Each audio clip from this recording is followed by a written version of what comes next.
South Bend. Charges on the beat. On the spoon to get your information.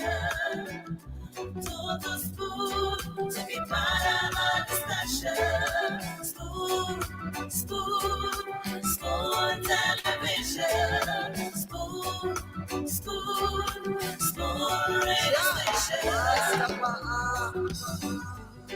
Spoon gonna tell you what is happening in Liberia. Spoon gonna tell you what is happening in Monrovia.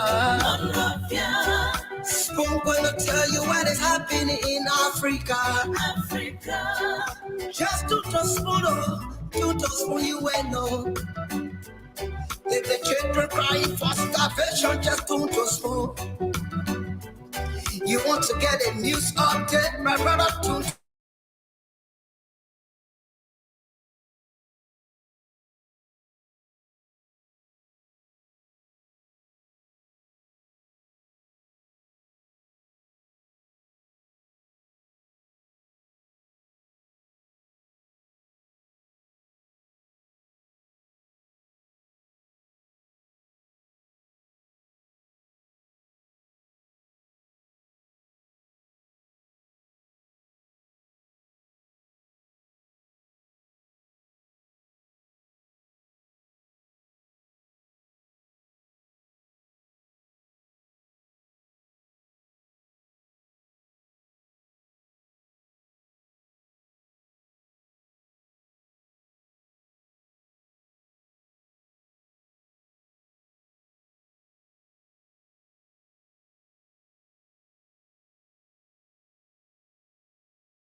Okay, I'm here, James. Good to see you. How are you doing today? Well, I'm okay. And you? I'm doing great. It's a busy Monday. Today we're going to have a fascinating show. We have two guests. We have the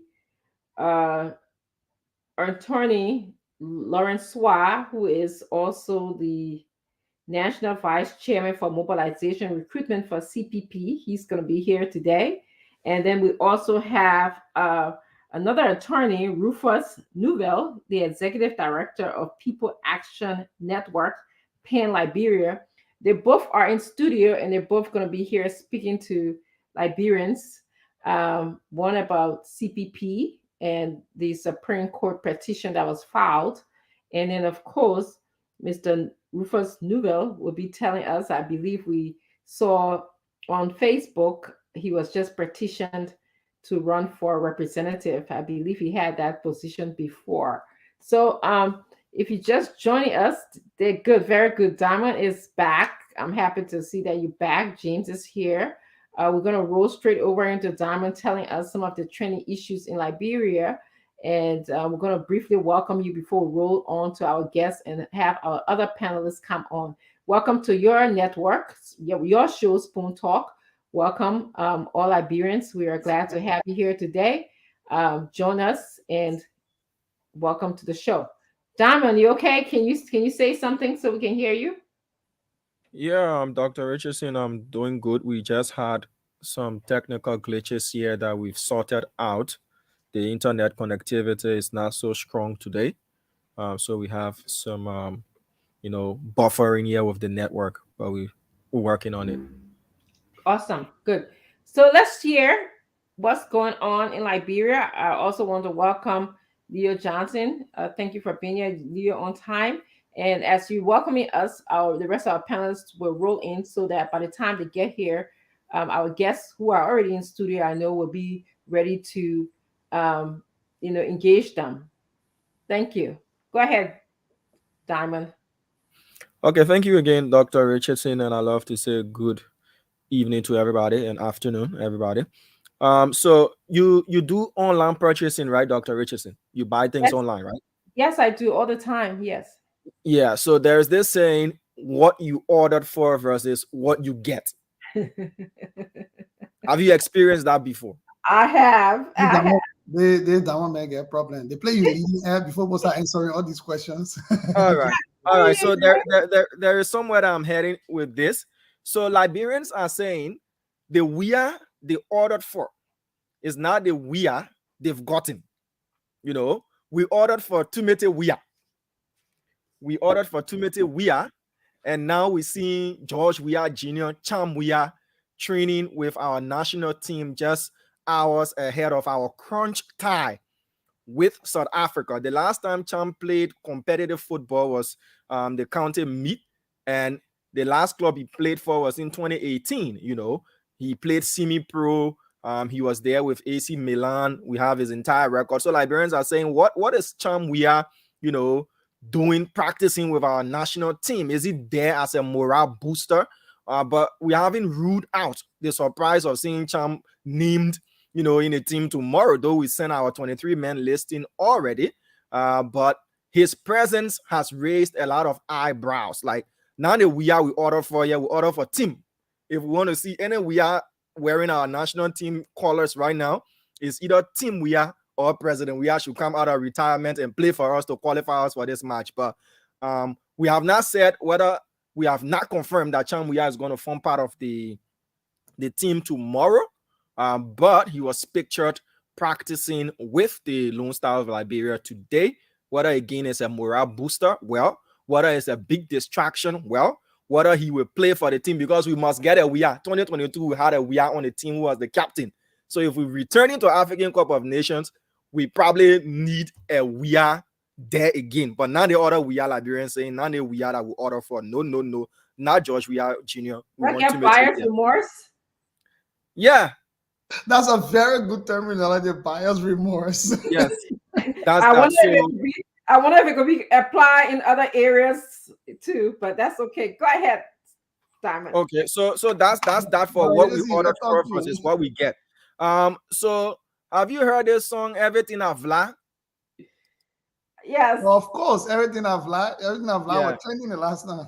Yeah, Fazari, everything I've lied, everything I've scanned. So Liberians again are wondering whether this 50 billion, you know, carbon pact that presumably the president signed in Dubai, whether or not it's real or it's going to be another Eton and Ibomaf in our faces again. What is even an issue of concern is the fact that we are not seeing it on the Executive Mansion official pages, whether on Facebook or the E-Mansion site as well. You know, so Liberians are wondering whether the 50 billion of VLA or like audio money or that something of that sort. But Bitcoin, you know, yeah. So we want to know where fire today. Don't want to fool me around.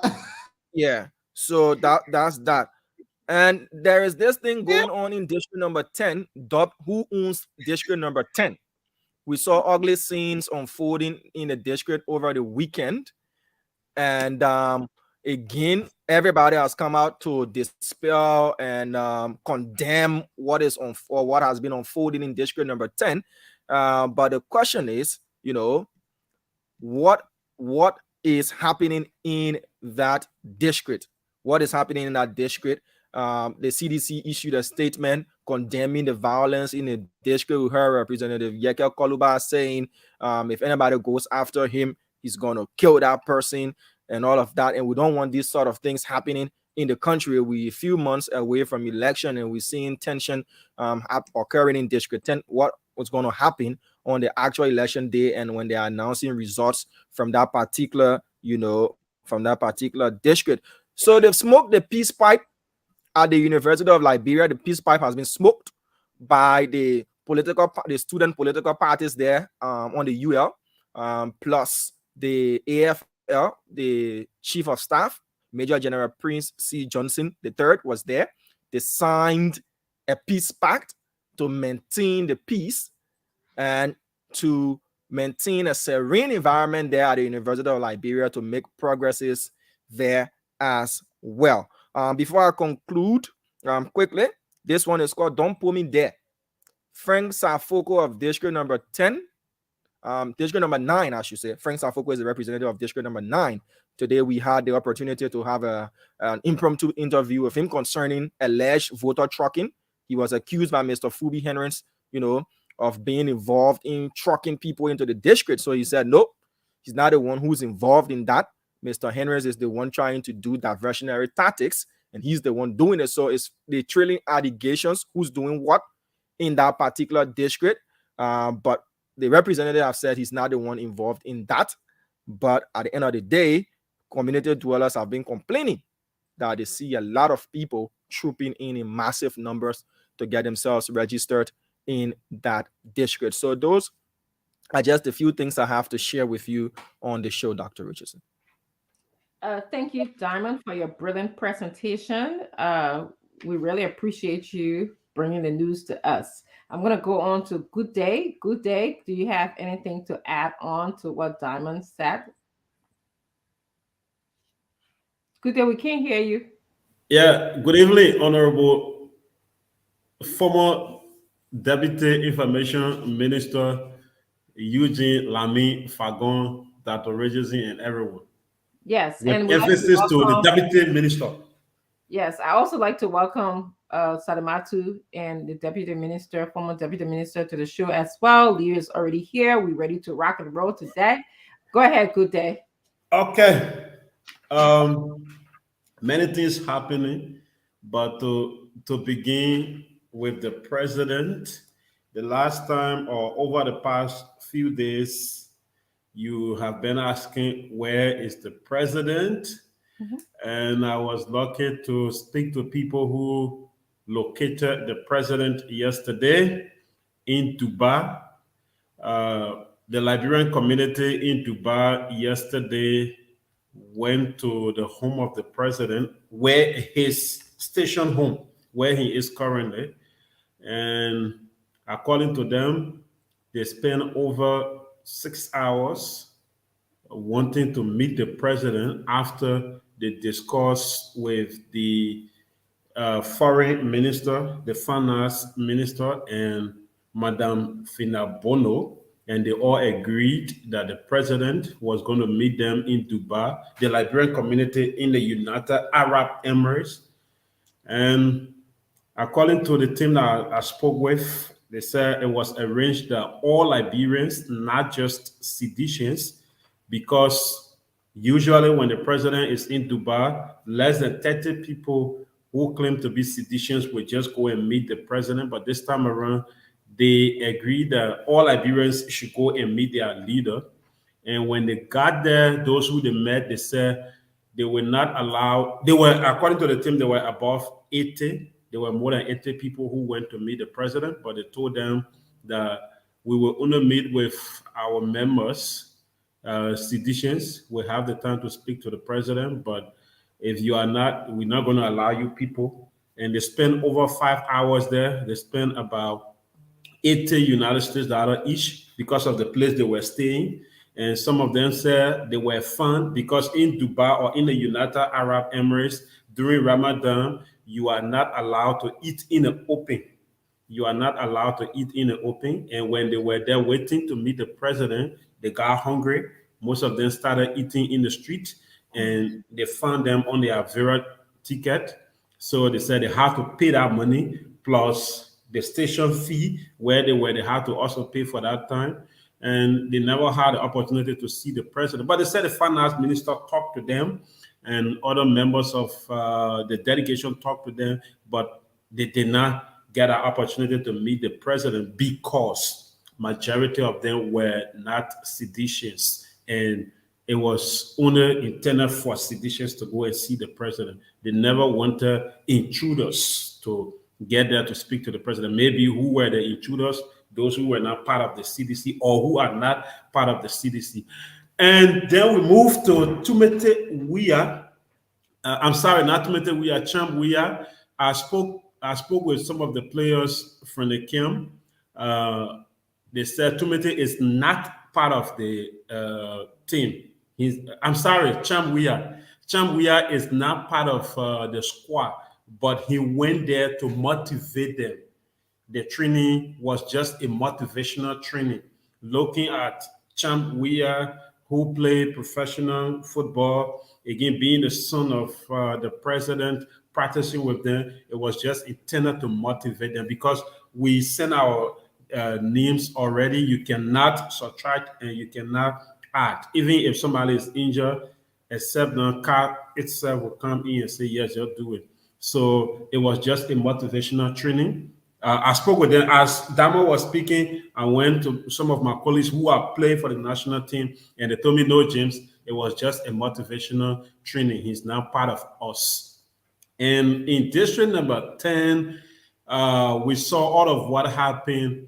We had to take our time to watch over 4 different online platforms, and it was established that the last violence that took place in district number 10 was caused by the youth chair of the CDC Youth League, the chair of the CDC Youth League, Emmanuel Johnson.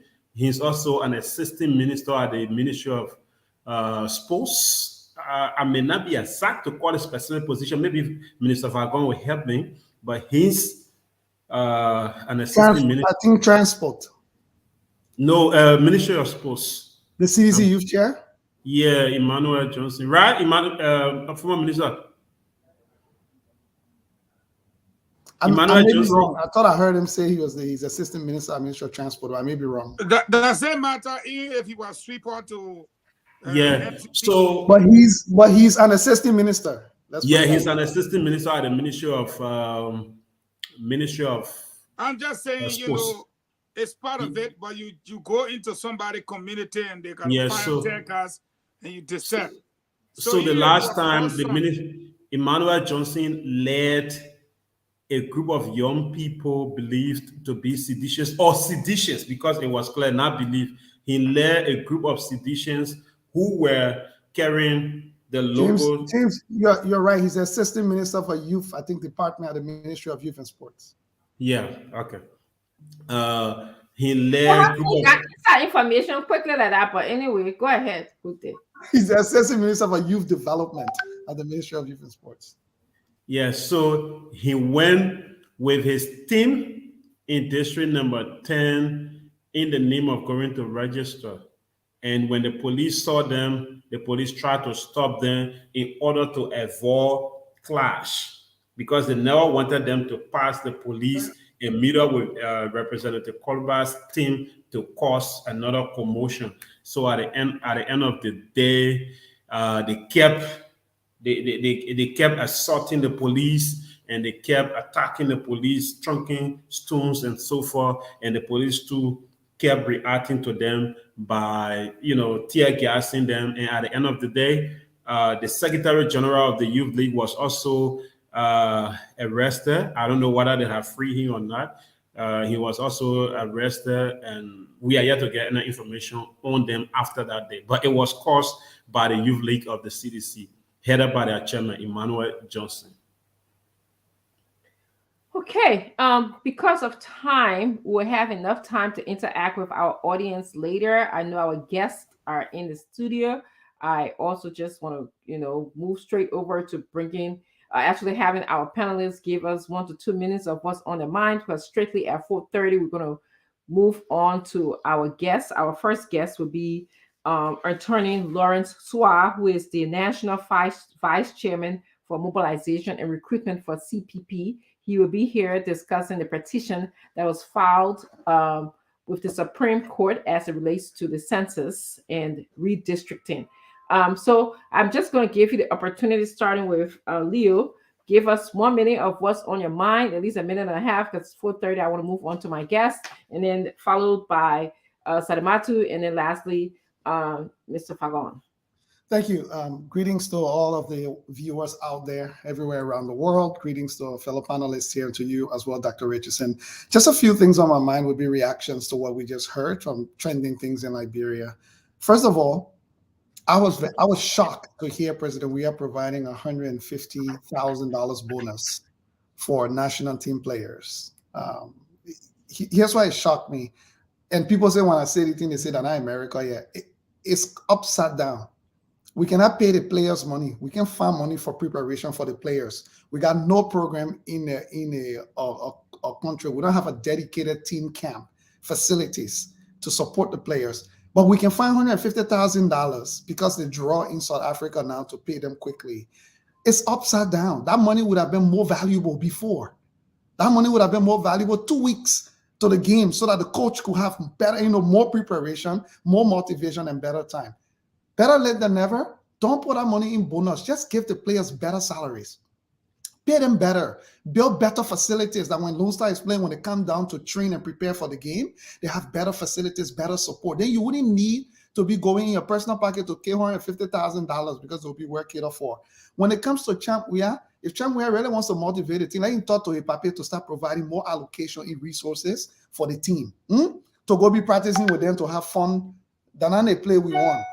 Lead the team to concentrate. Just talk to your Pape. You'll be ball where your Pape can provide more money for the team to be able to actually prepare and practice. Leo, can I ask a question? Did he say it's coming from his personal fund? I don't even care. I cannot confirm if it's from his personal fund or from the budget, but it was announced. It was announced on Sekou Carrasco's page, so I consider it to be legitimate. If Sekou is the one announcing it. The personal fund. That's why I was just trying my only thing is if y'all can find that kind of money, whether from the personal fund or from the government coffers, y'all can find it this quickly. As soon as that draw with South Africa with 450K. I wonder what would have done for Coach Keita, what that would have done for Coach Keita a month to the game to say the government is providing 150,000 United States dollars to help the team prepare. It is preparation that brings success, not after the fact. Maybe Lone Star could have even won that game if they had that kind of money for better preparation. But the 50 billion carbon due quickly, let me go to that. I don't know if people understand what is a deal. Just describe what is a deal. A deal is a very specific term. How can you tell me you signed a deal that will bring a 50 billion carbon carbon? How much Liberia getting in the 450 billion or some of it? When they're getting it? Where is it coming to? Which ministry? What are the outcomes? What are the measurable? What is Liberia supposed to do? That is not a deal. That's just an agreement of an intent. And an agreement of an intent is not binding. I can come to you and say, Dr. Richardson, I'm allocating $50 billion for a carbon project or whatever, and I think you should benefit. So I want to sign an agreement of intent with you that I want you to be one of the people to benefit. 6 months later, I can come and say, Dr. Richardson, your record too horrible, man. I scratch that deal, going to another country. So that's not a deal. What I understand at least, because if it was a deal, then the executive management should publish the full deal for us to see. Is Liberia getting 50 billion or is Liberia getting a portion of it? What allocation? Where is it going? What are the specific projects is it actually going to? Thinking, I would say the last thing about trucking. If NEC is not able to stop or do something about trucking, NEC is unable to conduct credible elections in the Republic of Liberia.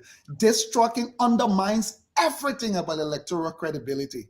So if this issue is not taken care of until we have to go to the polls, the elections will actually be not credible to begin with, because that's already manipulation of the number. And the last thing I will say, and I said it earlier this morning, if President Weah does not fix football, he will be the most unsuccessful president, in my opinion, in the history of the Republic of Liberia. The thing he knows so well, if he doesn't find a way to make it better before he leaves office, I care less whatever else happens now, because we're in year number 6 already. President Weah will go down in history as one of the most unsuccessful presidents ever, because the one thing that we give President Weah credit for, he knows it better than anybody else. Africa's greatest football player cannot even have his team to be ranked among the top 100. I'm sorry. Thank you, Leo. We're going to move on to Salamatu, but before that, a program announcement. Tomorrow we'll have Fubi Henrys on the show. He's going to be one of our guests tomorrow. He was mentioned in regards to this trucking situation. So tomorrow, Fubi Henry will be here speaking about that. Salamatu, I'm going to go on. ANC people, CPP people again. I know bring it Zogo to bar. I bring it Zogo. Bring them.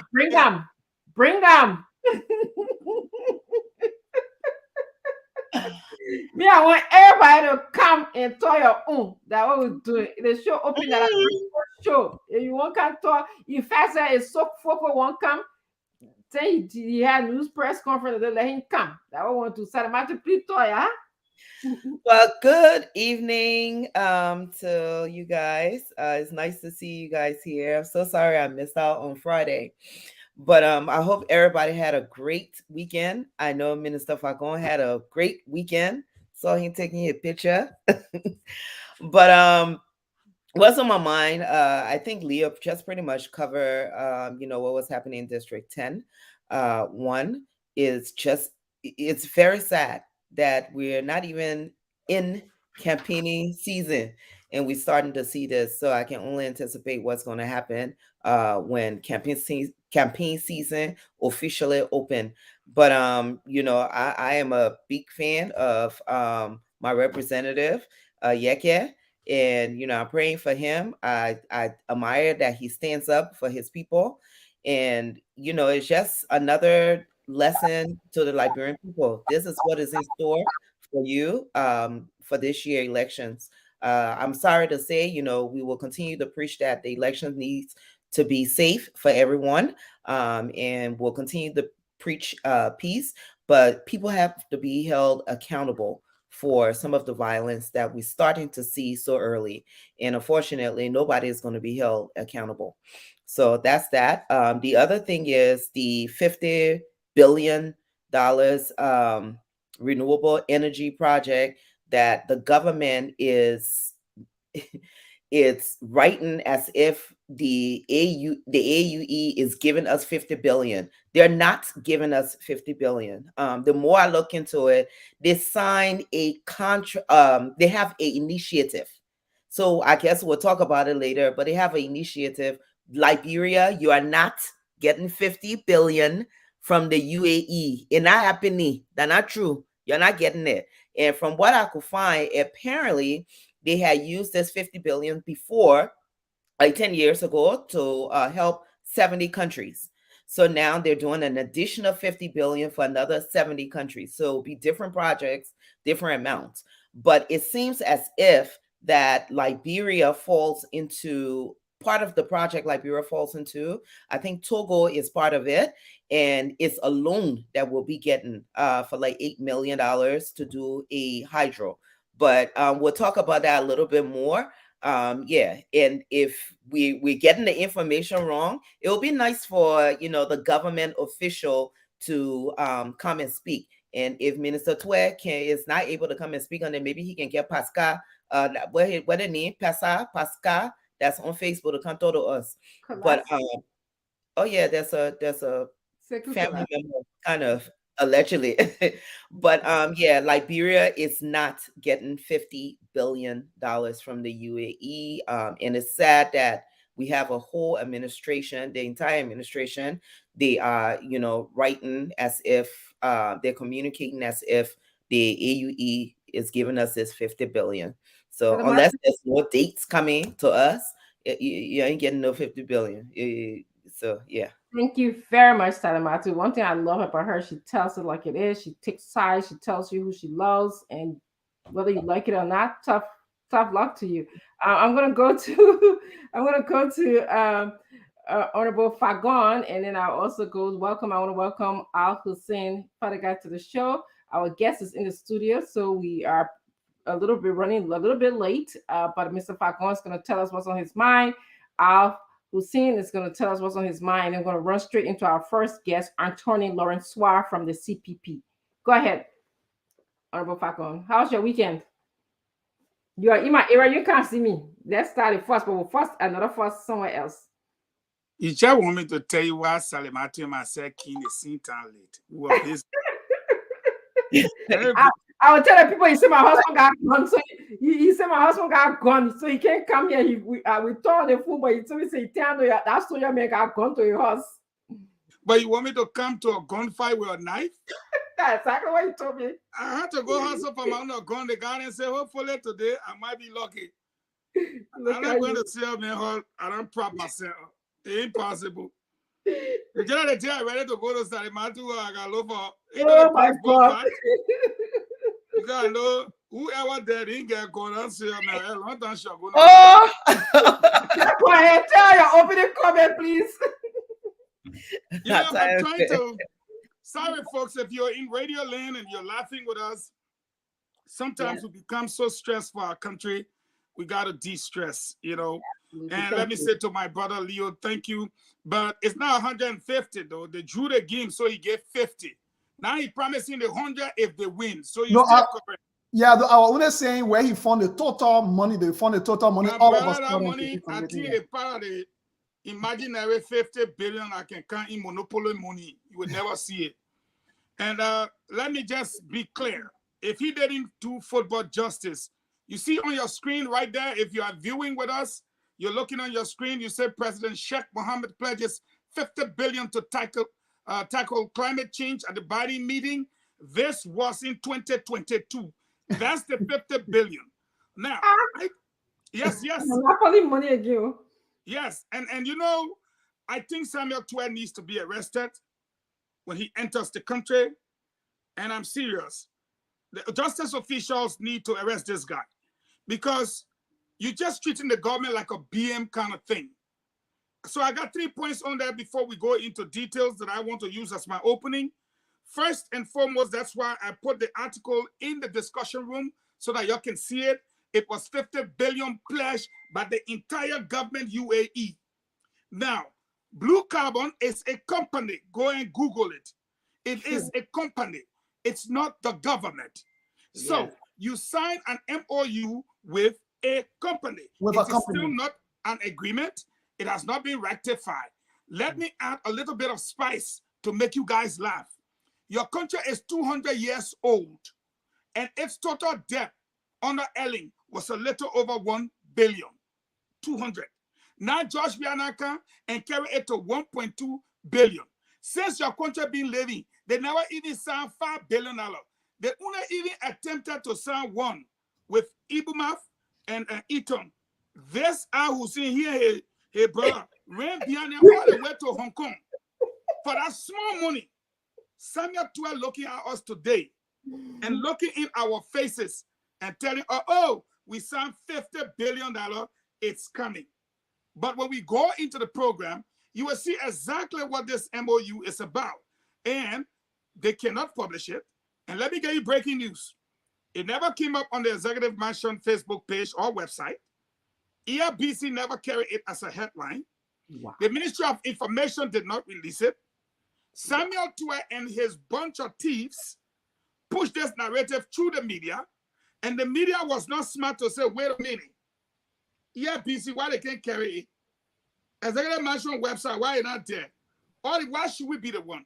But I will say to the media in my closing on this opening that I don't think people will criticize you tomorrow, but you are very unfair to the Liberian people. You are doing one-sided journalism, and you need to open your eyes to Tuer and his thieves. Look at what we are putting up. Was it $50 billion that the Liberian government signed? No. Is it an MOU with a company, Blue Carbon? Yes. Is it true that Liberia is getting the money? No. Was the money pledged last year as we are showing and reporting as a fact for the whole world? Yes. Why Tuer you like? They need to catch you right to the airport. I wish the two guys with a hair flat and went to Hong Kong can go there and catch him again. Tie him like how they tie them for Ibomaf and Eaton. I think the Liberian people would be better off. This is a complete lie, and this is unfair to the people. You don't have anything to tell us from the CIA headquarters of what happened here. If you go back to, and I'm closing, please, it's important I say this. If you go back to the Executive Mansion website, you will see it says the president left on the 17th, and he was supposed to meet officials in the UAE, investors and companies for carbon capture by the world's ocean and coastal ecosystem. And he was supposed to come to America. Since the president left, 11 days, man, tomorrow will make it 12. He has not met anybody. He sat down with one man who put Arab Sunni on his head for his own visit at the picture of the sharing. He did not meet anybody.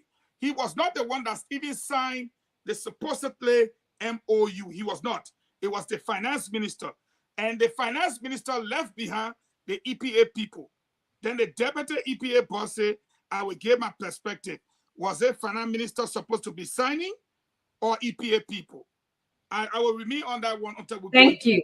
Because the Listen. way looking at me, she like, leave smart for us. Listen, if you are just joining us, this is the only place that you can get this kind of information. You heard Leo talk about, the football team. You had Salamatu telling us about the, this deal that happened at UAE. And then, of course, Mr. Fagon just came and told us exactly what happened and who's carrying this news and how this news never happened. So only on Spoon Talk that you hear this kind of information. I'm going to quickly move on to Hussein Fadiga to just quickly give us opening because our guest is in the studio. I'm running late here already, but thank you. Just give you a few minutes.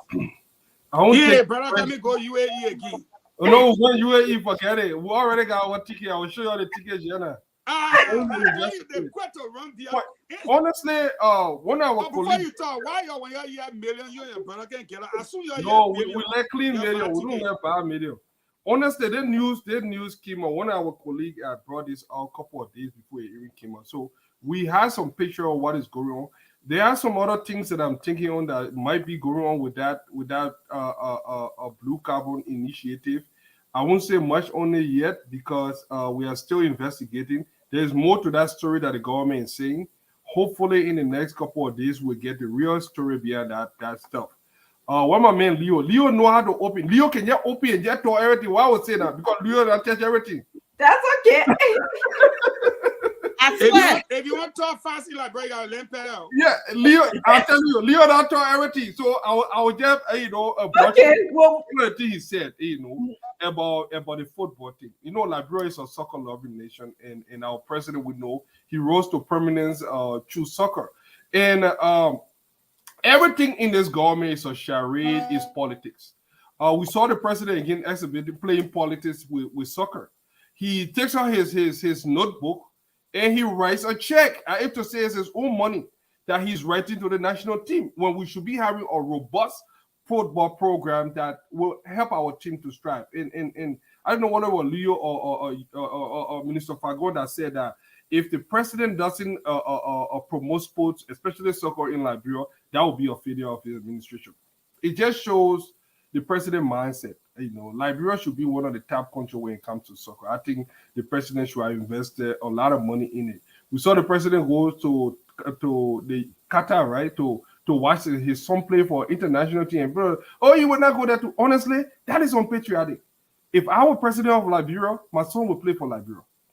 I'm telling you, he will not play for no other country. I know people in Liberia, depending on which side you own, people tend to rationalize things. But I would never be the president of a Republic of Liberia. My son play for any other country. Only in Liberia. Imagine that happening in any other country. It will never happen. No guys will be crazy on the street. But anyway, politics in Liberia tend to run differently. So when I think what this needs genius to our team and our players, we need to look. These guys could get hurt. 10,000. How much can you split 150,000 among those people? They could get hurt. They could break their leg. These guys, nobody giving them any money. Can you imagine that? Whipping out of his paper and they want us to see him sign it. Or, the best president since Joseph Jiggin Rabo, he wrote a check. It's all about politics. That's how they will go and build one park, invisible park, and put drainage there and say that moving swimming pool and the best says something. Thank you very much. Thank you very much. James Goodday or Dama, if you're in the back, please bring our guest, Anthony Lawrence Swa, onto the screen. Thank you, Anthony. Welcome to Spoon Talk. It sounds like, I think this is your first time. I don't believe since I've been here, I've seen you, but I'd like to welcome you. So they are fixing him, getting prepared to appear here. In the meantime, I just want to thank all of the panelists for such a brilliant opening comment. You guys just brought in the information that Liberians need to hear. There's so many things floating out there. Folks, we do apologize. We have some issue with network connectivity. We're trying to reconnect with the Spoon Talk team. We do have in the studio Anthony Lawrence Sua. He is the ANC National Vice Chair for Recruitment and Mobilization. We have issues with our internet tonight. The internet system is giving us some serious problems, but we're working to sort that out. So, Okay. Dr. Richardson, if you can hear me, you can just take it from there.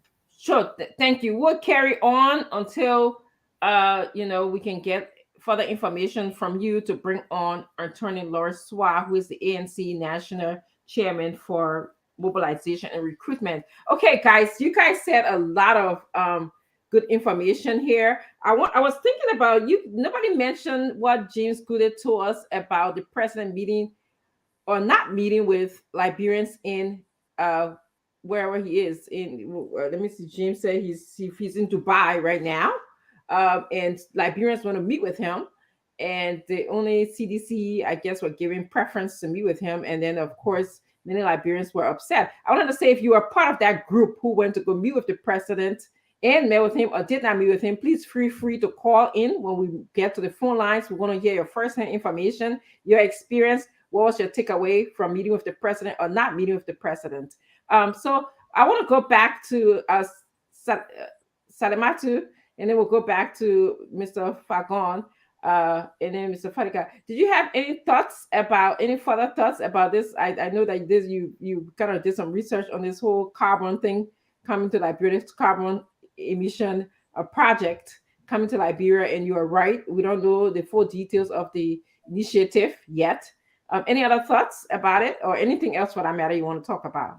No, I mean, it's very disturbing, when you read the article, the headlines on how they make it sound like they're getting this $50 billion for this particular project per se, when the project is actually a renewable energy project that the UAE has for several countries. They apparently started the UAE renewable energy project years ago. They gave money out to 70 countries before, and now they're doing an addition of 50 for, I guess, 70 more countries over the course of 10 years. So 50 billion is not specifically for blue carbon initiative. And, as Minister Falcon was talking about this blue carbon initiative, he said was a company. My skin just started to crawl again. I'm like, Echo, what are these people doing? Are they really like looking at the Liberian people as being so gullible that they can just come out and say these things so freely and people will believe it? And if they're doing that, it's a very dangerous thing that we're doing. You're looking at Liberian people, you assuming that they are so gullible. They're, anything you put outside there, they will just do it. 6 years ago, Liberians didn't have access to this type of technology. Technology is changing fast. More people have access to telephone. More people have access to the internet. So more people are able to listen to shows like Spoon TV. So just as fast as these false information is spreading, I think, all of us on here, is our duty also to do a little bit more research and put out the truth in there. Thank you. Thank you, Salimatu. I was just told that the internet is really challenging in Liberia right now, and they're working on it. So as soon as we hear anything from Liberia, we definitely will resume the program with our guests. But in the meantime, we'll be furthering our conversation that we started having with you. Honorable Fagon, your anything else you'd like to add while we wait for our guests? I see he's coming in and out, and his mic is muted right now. So as soon as I get him, then we'll go over. Yes, Mr. Fagon. I think this was cooked up by Samuel Twe, who is now turning out to become a nuisance with the government. You got to be ignorant to not realize that a lot of Liberians have smartphones and that they know how to Google, they know how to research, and they know how to process information. To think that like if you look at Front Page Africa newspaper, I wish they could put it up on the screen. If you look at what OKFM has set up for tomorrow, you want people to believe that Liberia has a good deal when you don't even have the MOU. You did not even publish it. And I dare you, they cannot publish it because it does not exist. It's a cooked up lie. If you look at Front Page Africa, it tells you on the front page, I wish they could, the producer in our studio could put it up so that Liberian people can see it for themselves and not think that I'm talking from somewhere. If you look at the head, they said government, and this is Monday though, this is today.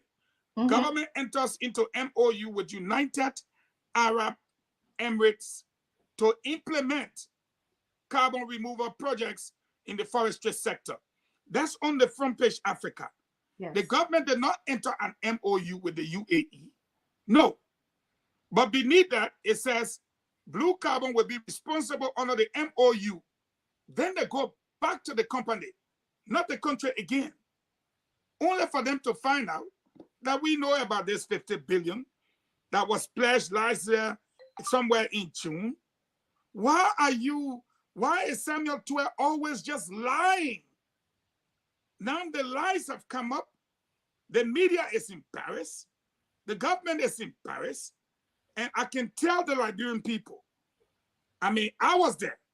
The reason why they didn't put it on the government website or they did not put it on the Facebook page, or they did not use the Ministry of Information, because if the guy is sitting down, the man reading book to him. Yeah, They reading book to him. Let him tell us what branch of government I may work for. No, that the man company, the man telling you, say, you see, yeah, this is what we do. We captured carbon escaping in the air, and then when we capture it, we store it, we export it. Actually, what is this? Is this.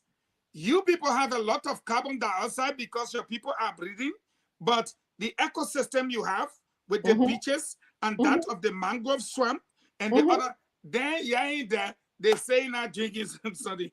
But what is this deal about? What is it about? Those guys in the desert don't have the green vegetation that we have. And 4th grade elementary school told you that we take oxygen from what? Green plants. Correct. And The we take forest- the oxygen in, and then we breathe off what? Carbon dioxide. Yeah. But remember, the mango swamp, the salty areas, the ecosystem, and our green vegetation, they're all giving off the oxygen, but they're also trapping these carbon that they're not using, especially beneath the ocean floor in those mangrove areas. Do your research. And at the end of the day, since they have so much of it, we're not like America, China, Great Britain. They have these emissions because they are industrialized nations polluting their own air. And they have a population in big cities that don't have green vegetations. Correct. We do. What we don't have is all these emissions and stuff. So you are coming to take away what we have plenty and carry it. But how much are you taking so that we too can breathe? Do you know that 1 metric ton of that costs between $18 to $29? Do your research. So if Samuel Tuer has sense, he will know that if they take $50 billion worth from us, nobody breathing in our country again. Nobody will breathe nothing. Because even our planes will die. Simple as that. Our fishes will die. We have done everything and I'm challenging anybody. Our crops, our foods, everything will die. But he doesn't have sense to know that this money was pledged to the whole world, not to Liberia. Now they have embarrassed us. So here is my question. You got an MOU, publish it. Because it is not an agreement. But how much are they taking? When are they starting? What will they be doing? He talked about the areas that will be, look, they are explaining it to him. He don't even know he's spying. They're supposed to get you one copy book, one ledger, and the man take one. See this thing. You are sitting down with the head of a company, and then you can't get our stories, and we're supposed to buy it. Liberians, we're sorry. Education is important. Samuel Tue came and told us again, oh, it was not $25 million we used for the mop-up. How much did you use? I announced it. He said, tell the people that 17.5 we used. We did not use 25. We agree. But then what was the money for? It was to mop up excess liquidity. Where did the excess liquidity come from? Because more money was printed than what was supposed to be allowed. But you keep lying and we have to keep covering up one lie. So here they are now. Where is the agreement they're signing? Instead, they are lecturing him. And he took that lecture and wrote a long scroll and pushed it in the media, and some of our people ran with it, Dr. Francine, unfortunately. Yep. Thank you. Thank you so much. There you heard it. You heard it at Spoon Talk. We're going to go on to Hussein Fariga, who will finish his thoughts about, either the carbon issue or the football issue that he started talking to us about. No, I will leave that football team small. They carbon thing serious. Uh-huh. I have a slightly different opinion of that thing, and I'm still new to this. I'm studying it, but there is an article from the Gulf News. There is an article that went in a little bit into depth. There is something deeper to this that these guys are aiming at. The signature fee first. I want your brother, you and your brother, y'all go look for it. Because when you sign MOU, and you know what happened with the last Bomika? I know, but I think please go find it. We'll find it. I'm telling you, I'm going to UAE. Don't worry, we got it. There is something. This is part of a bigger scheme. Thinking Bapolu. Maybe you come and say what I'm thinking. Yeah. Go ahead. No, they're not even Bapolu. What you guys are on, there is something. There's a new trend right now, and it's called carbon credit. Yes. It's called carbon credit. Yes. So I've been digging to really understand what is going on right now. They have a cap on how much CO2 gas you can emit. Yes. The countries that are actually polluting countries, like the Gulf countries. It's like, all right, the way I understand it, and I'm still learning this, and we'll get to the bottom of this. What they are doing is, based on the climate summit they had in Egypt recently and the other one in Europe, they kept how many greenhouse gas or CO2 that you can emit. So they gave you a cap how many credit you can use for your carbon footprint. Your carbon footprint. So they measure it.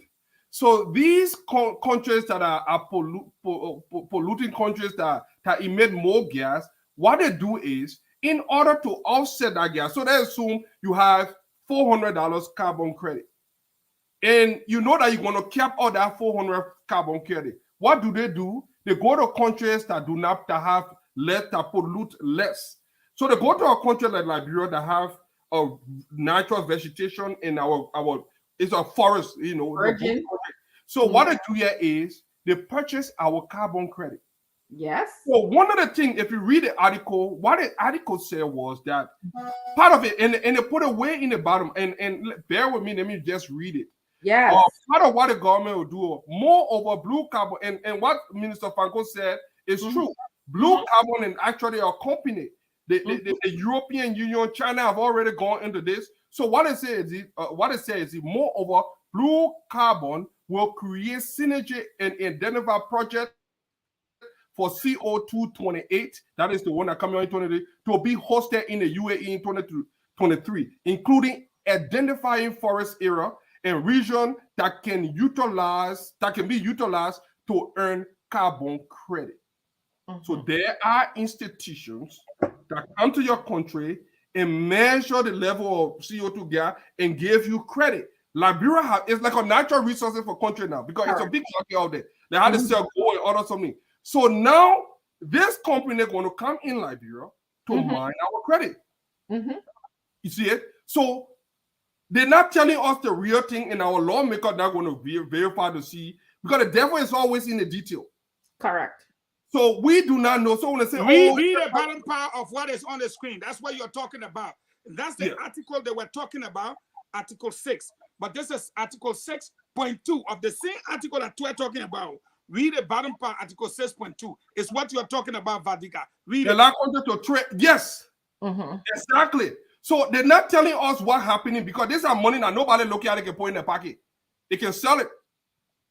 This can be kept. Read it to the bottom for the crowd. You were here. What they want to say, Article 6.2 allows countries to trade emission reductions and removal with one another through bilateral and multilateral agreements. These trade credits are called international transfer mitigation outcomes. And you see it? You see, so this, like I said, we still getting on this. It just came out. There is more to this story. And that's where, brother. This is complete BMSP because they came and make it seem like it was an agreement with the UAE when this company is headed by one of the sheikhs.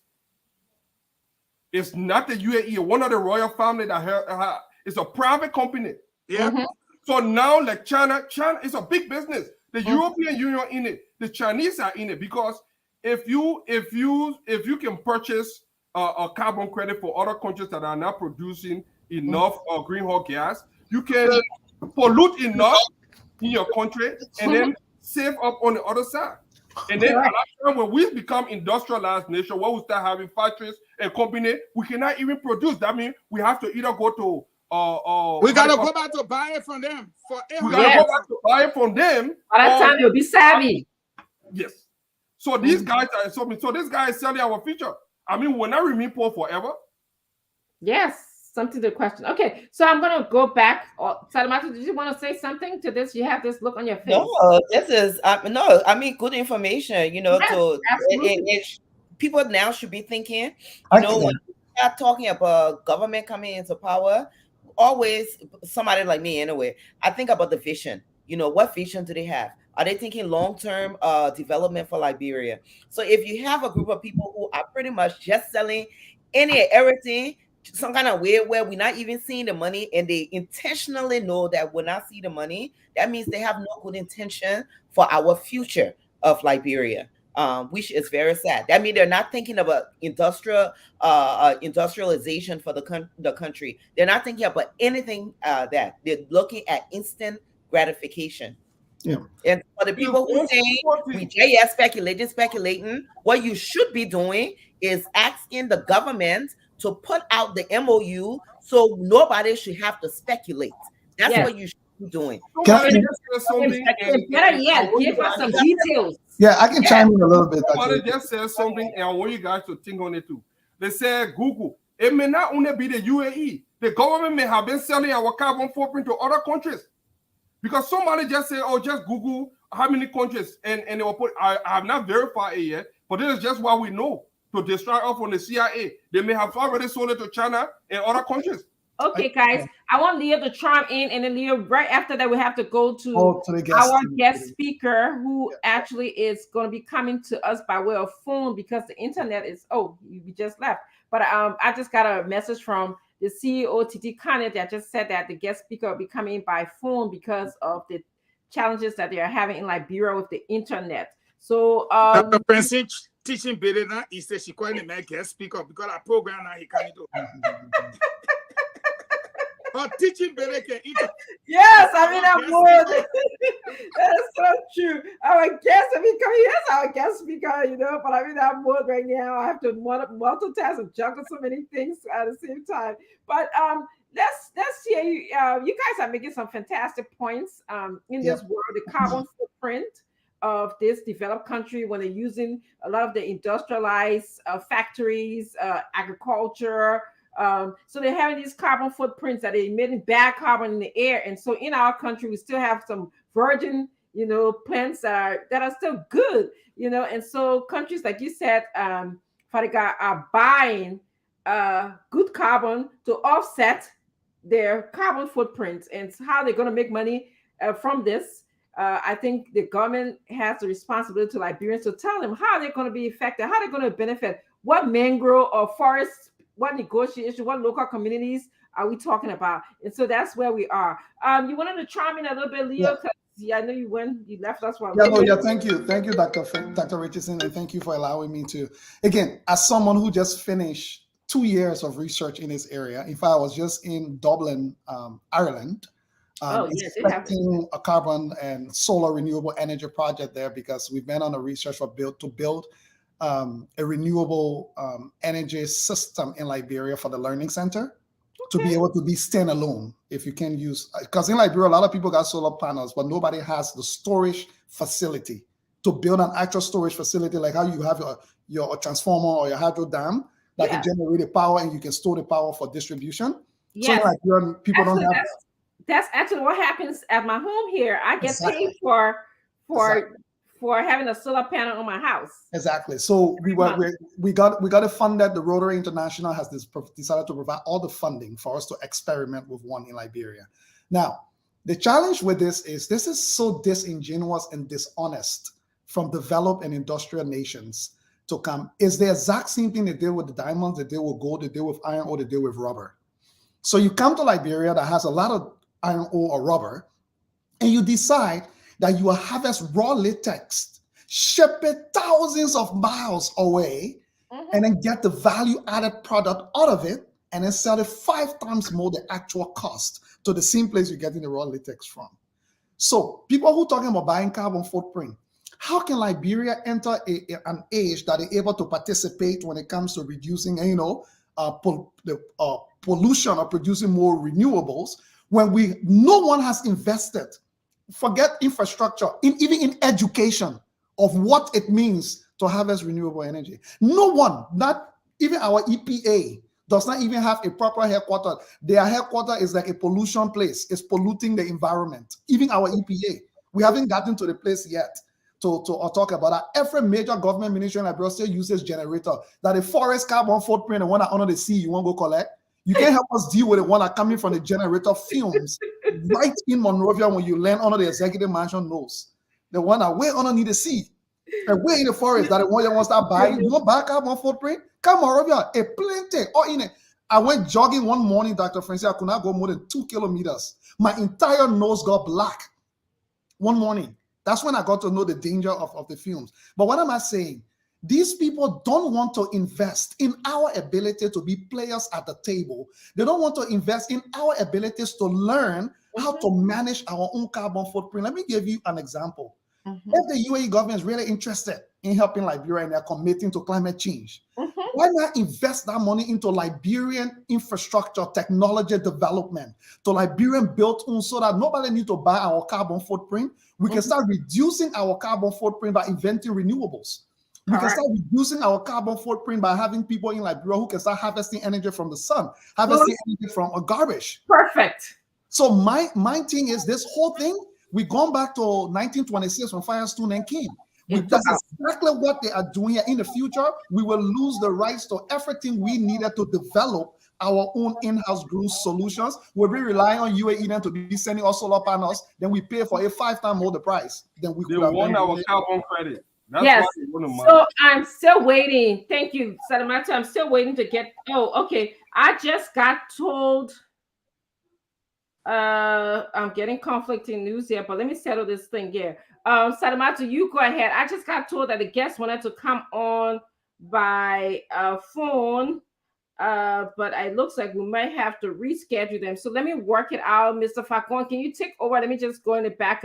And if you're watching us, please share the show. It is not our fault that the internet isn't working in Liberia. We're prepared to have a bombastic conversation with you with CPP Anthony Lawrence-Swah and also the executive director for PAM Liberia, Rufus Newell. But the internet is having problems in Liberia, so I'm going to actually go in the back and kind of work out some stuff. Mr. Facon, please take it over, and then Salamatu, I'm going to leave you. She's going to correct some papers in the back. But anyways, folks, let's say it. Leo said something that was very interesting, and it takes me back to what the two Jetty and Seti brothers is doing. When we had the iron ore, Salamatu, and they were taking it from us raw like that. I'm talking about doing Ellington. We're buying steel raw $5.50.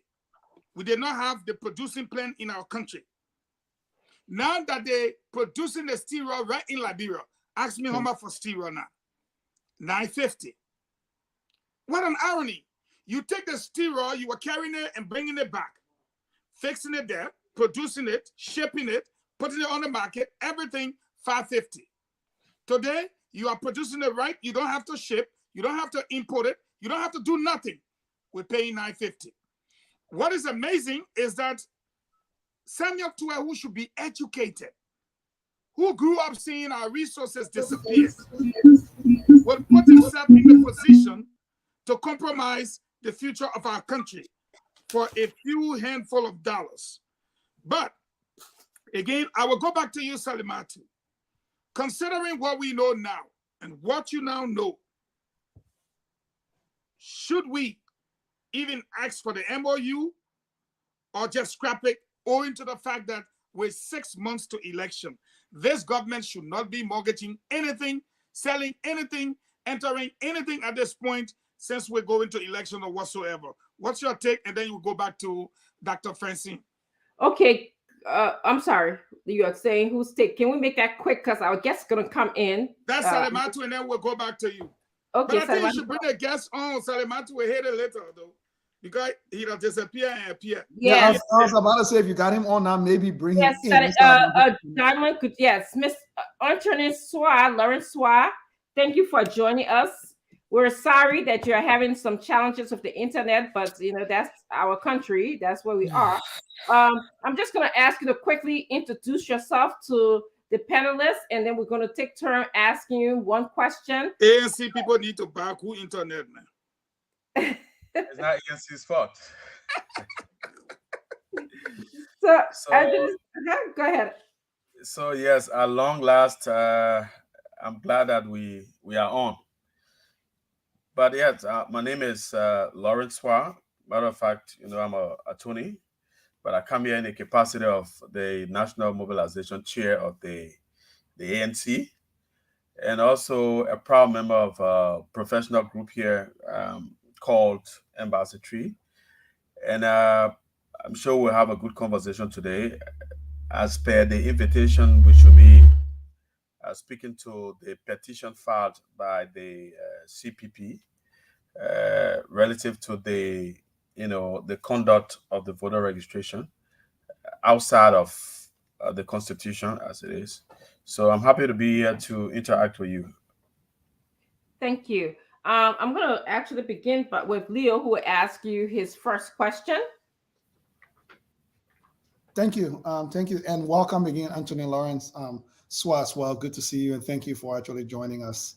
My question is going to be around being proactive versus reactive.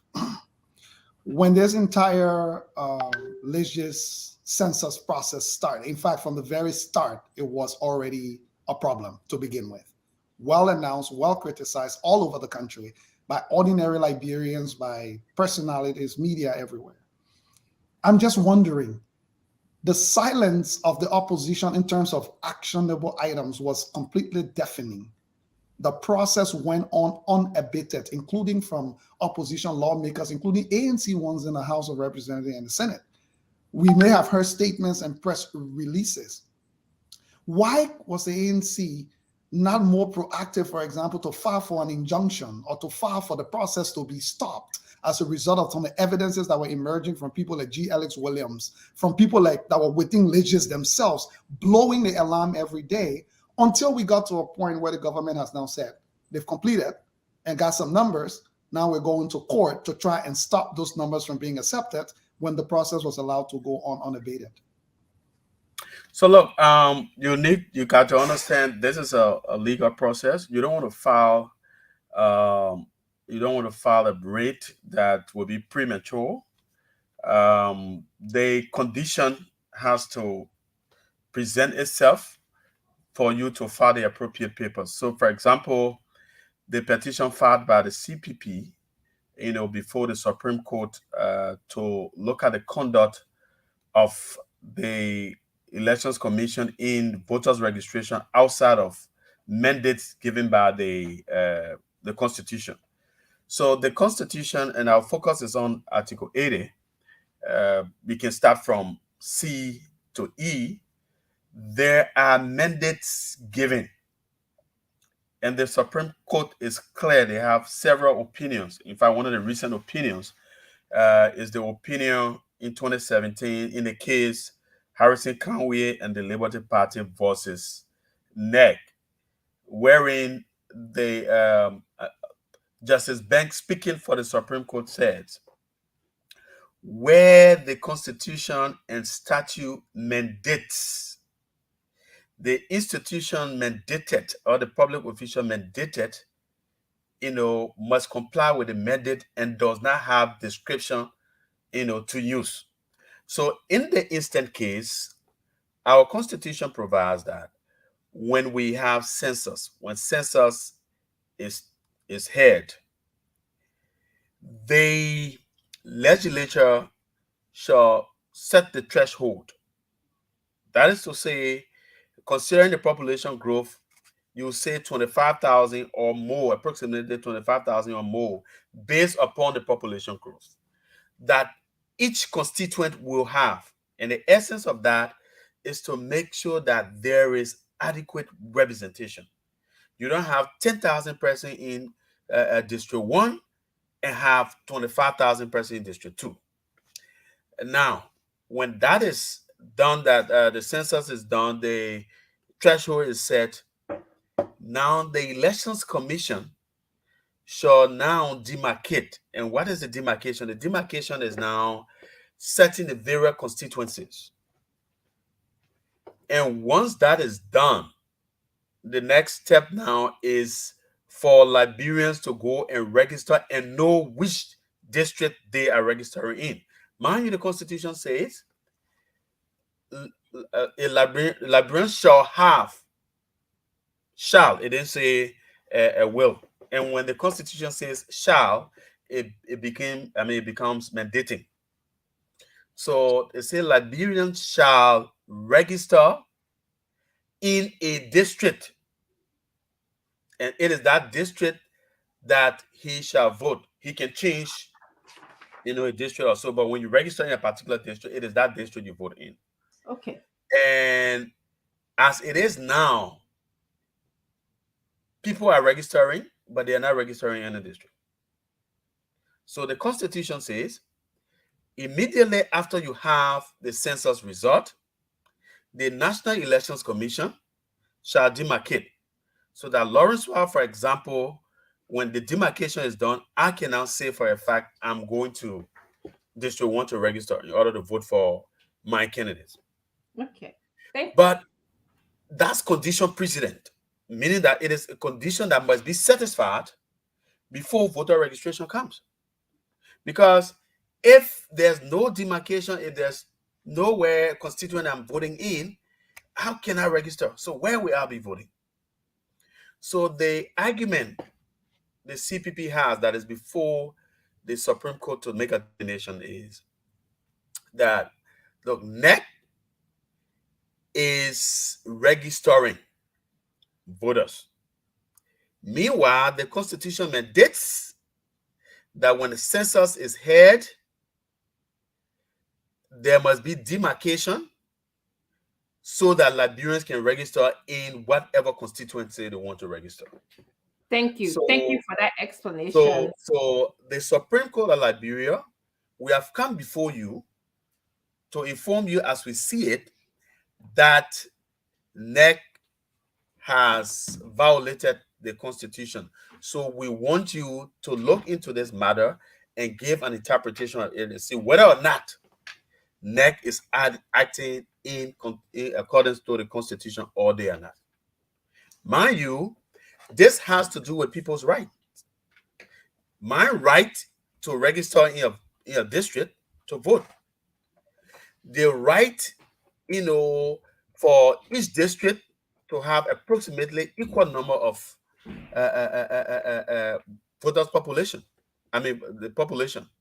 So that's the crux of the legal papers filed by the CPP. Unfortunately, as it is, the parties are preparing a brief. Of course, when you file paper before the full bench, the Chief Justice has to order the rate, and that rate was ordered. And so the parties are now preparing a brief, and the case, the matter will be argued on the 4th.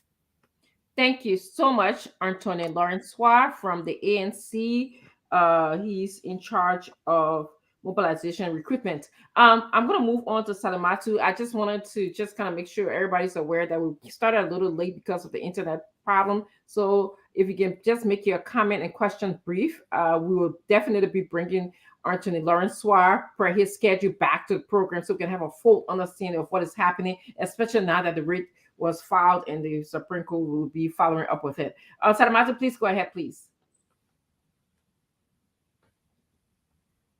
Salamatu, you got any questions? One question, please. Oh, I think Salamatu, we lost Salamatu. I'll go to Mr. Her internet has been giving her problems. Somebody else can, go ahead and ask, because I'm Thank having you, a lot of Mr. problems. Fagon. Salamatu internet is also giving her trouble. I don't know if she's in Liberia or the US, but nevertheless, Mr. Fagon. Well, my question to him would be more or less, he's from the ANC, vice chair on mobilization. I think he supposes, are you speaking first before I ask my question? From ANC standpoint or from the CPP? Come again? Are you coming in as the CPP or as the ANC? So CPP is the institution that filed the paper before the Supreme Court. All right. And so we are speaking to that paper, so we represent the CPP. Okay, so you filed this paper at the Supreme Court. You're supposed to make a representation on the 4th to argue your case, which of course in any legal system we know you will be right. That's what the Constitution says, unless they want to violate it. But what if the Supreme Court comes back and say, maybe NEC, let me put it this way. Are you guys recognized as the CPP by NEC? And don't you think if you are not, that's going to hurt your case? I got the first part, whether or not we are recognized by NEC. By the National Election Commission as the CPP. Because if you're not recognized by them, by NEC, do you think you will be able to proceed with that case in the court? So the question of us being recognized by NEC as a CPP, yes, we are. Okay. Matter of fact, CPP took part in the by-elections. There was issue, and then there were certain parties that left the CPP. Then the CPP framework agreement was amended, accepted and all of that. So yes, we are recognized by NEC. So I know the legal aspect you're coming into is to say, look, if we are not recognized by NEC, as CPP, and we're filing such papers, so they will challenge our standing. So that's not the case. Okay, so the main question I wanted to ask you. We are recognized by NEC, and we have all rights to file the papers we filed. Okay, so the main question I wanted to ask you, since last year, not just us, but all Liberians. Okay, since last year, the two parties withdrew. You're still down to 2. Have you been able to increase the CPP, or are you working to increase it? What are you doing? Because you're still down to 2 parties only. So if you, and I know we're switching from the legal discussion a little bit, but that's okay. So if you look at the CPP framework document, it leaves room for other parties to join, and not just parties, but individuals as well, influential candidates and all of that. So as at now, we have 2 parties, but there are parties in queue to come. And we don't want to have a reoccurrence of whatever happens before that brought, confusion, the CPP having put the leave and all of that. So we are careful, with who comes in, and whoever comes in must be able to live up to, agree with the amended CPP constitution. So as at now, we are 2, but there are other parties in queue to come, including individuals who may be with different parties but believe in the CPP and its political leader at this time.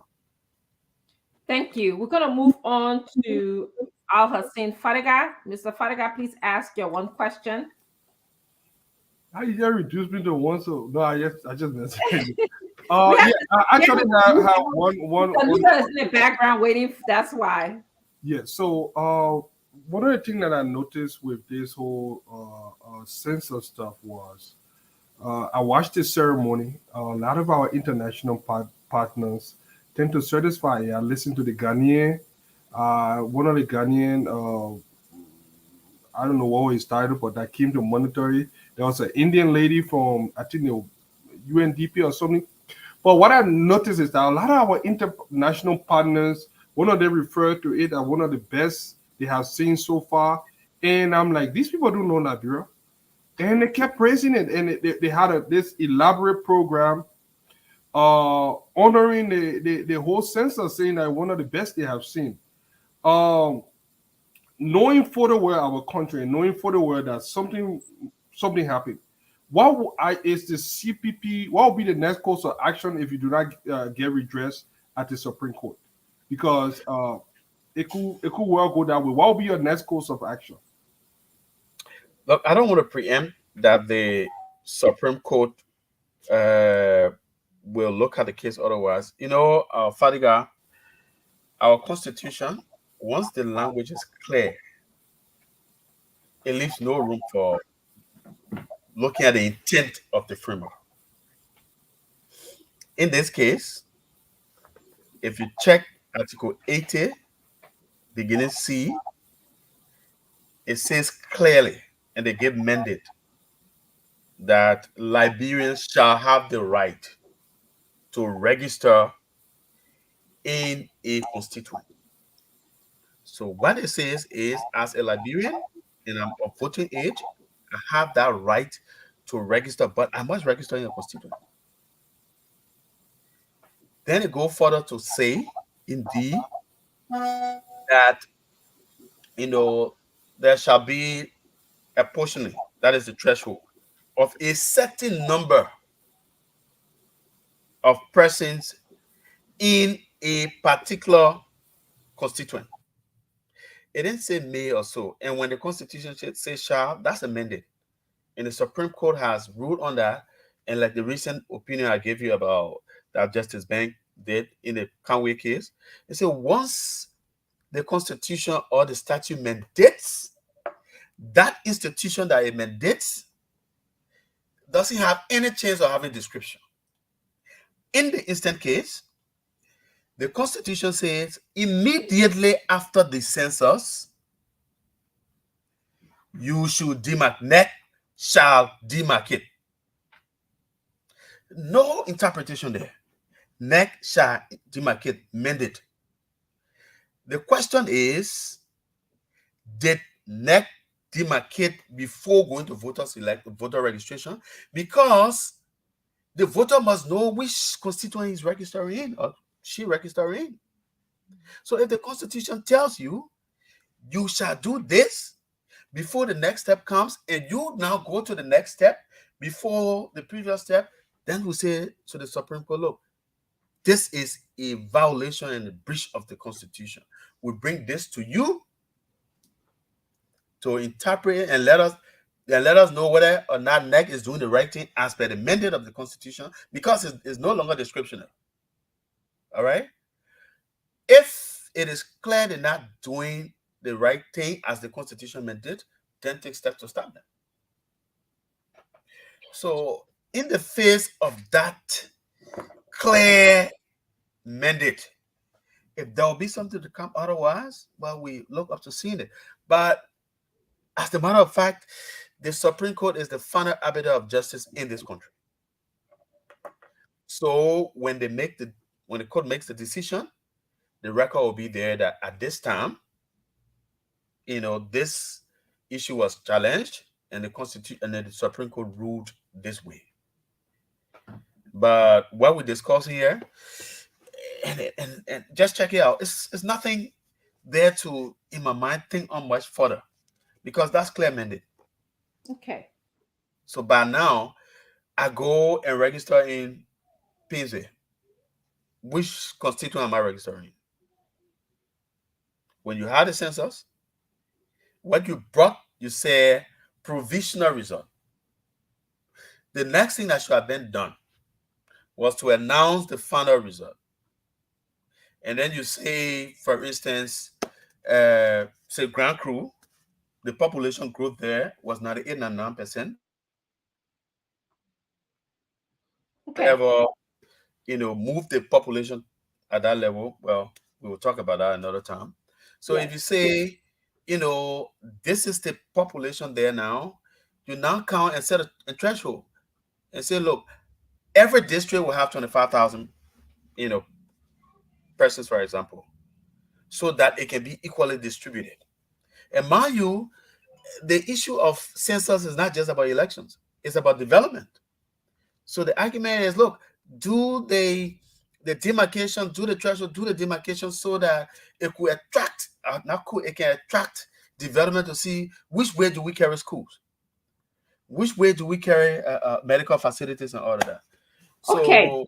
it is clear, and I know the court will look into it. Of course, they entertain the argument.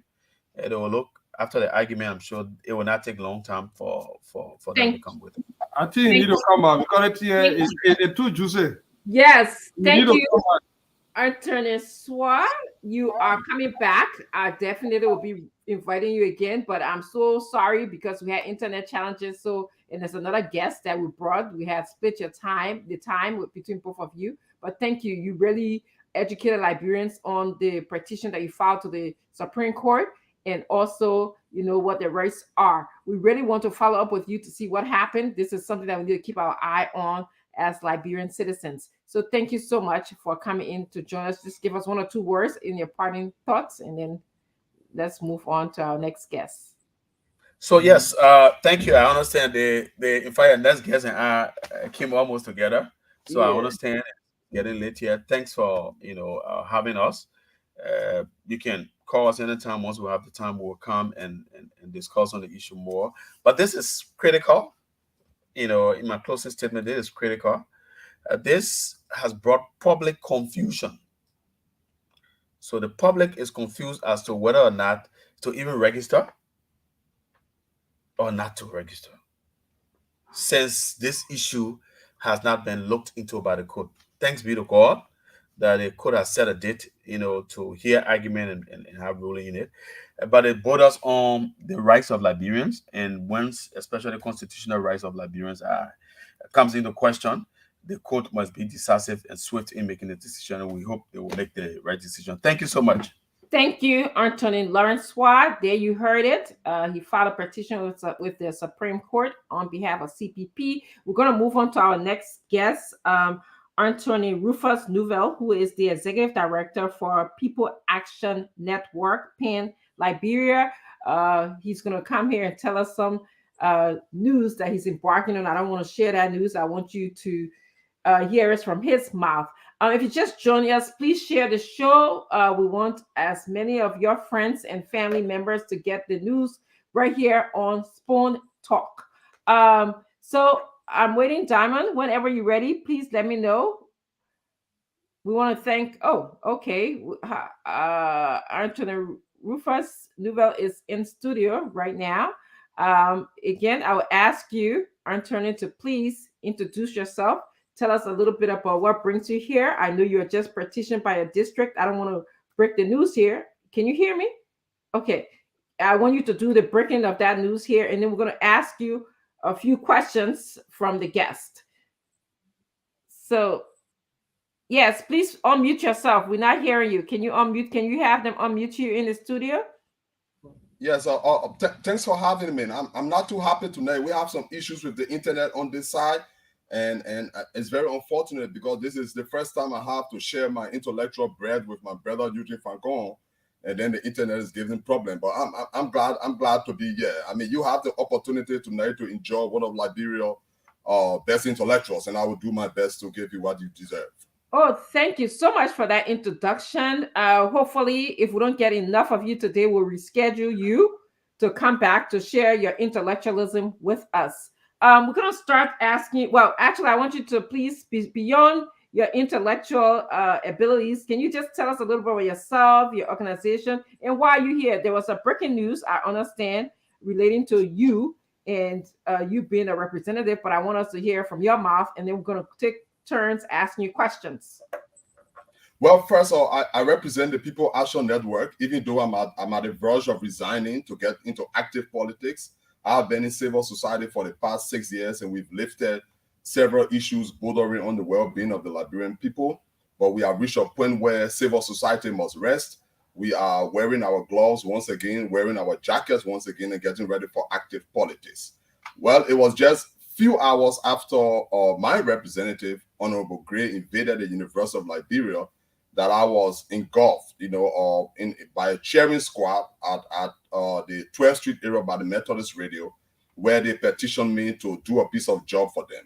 And when I was invited by Spoon to have this opportunity, I was very obliged because they asked me to do something for them, which I've accepted to do. We want to sack Akaros Gray. We want to dismiss our lawmaker on October 10, 2023 for 3 major reasons. One, rampant corruption, which if we have the time, I will lay out. 2, disorderly conduct. And 3, repeated lies, the spreading of repeated lies in the district and in the country.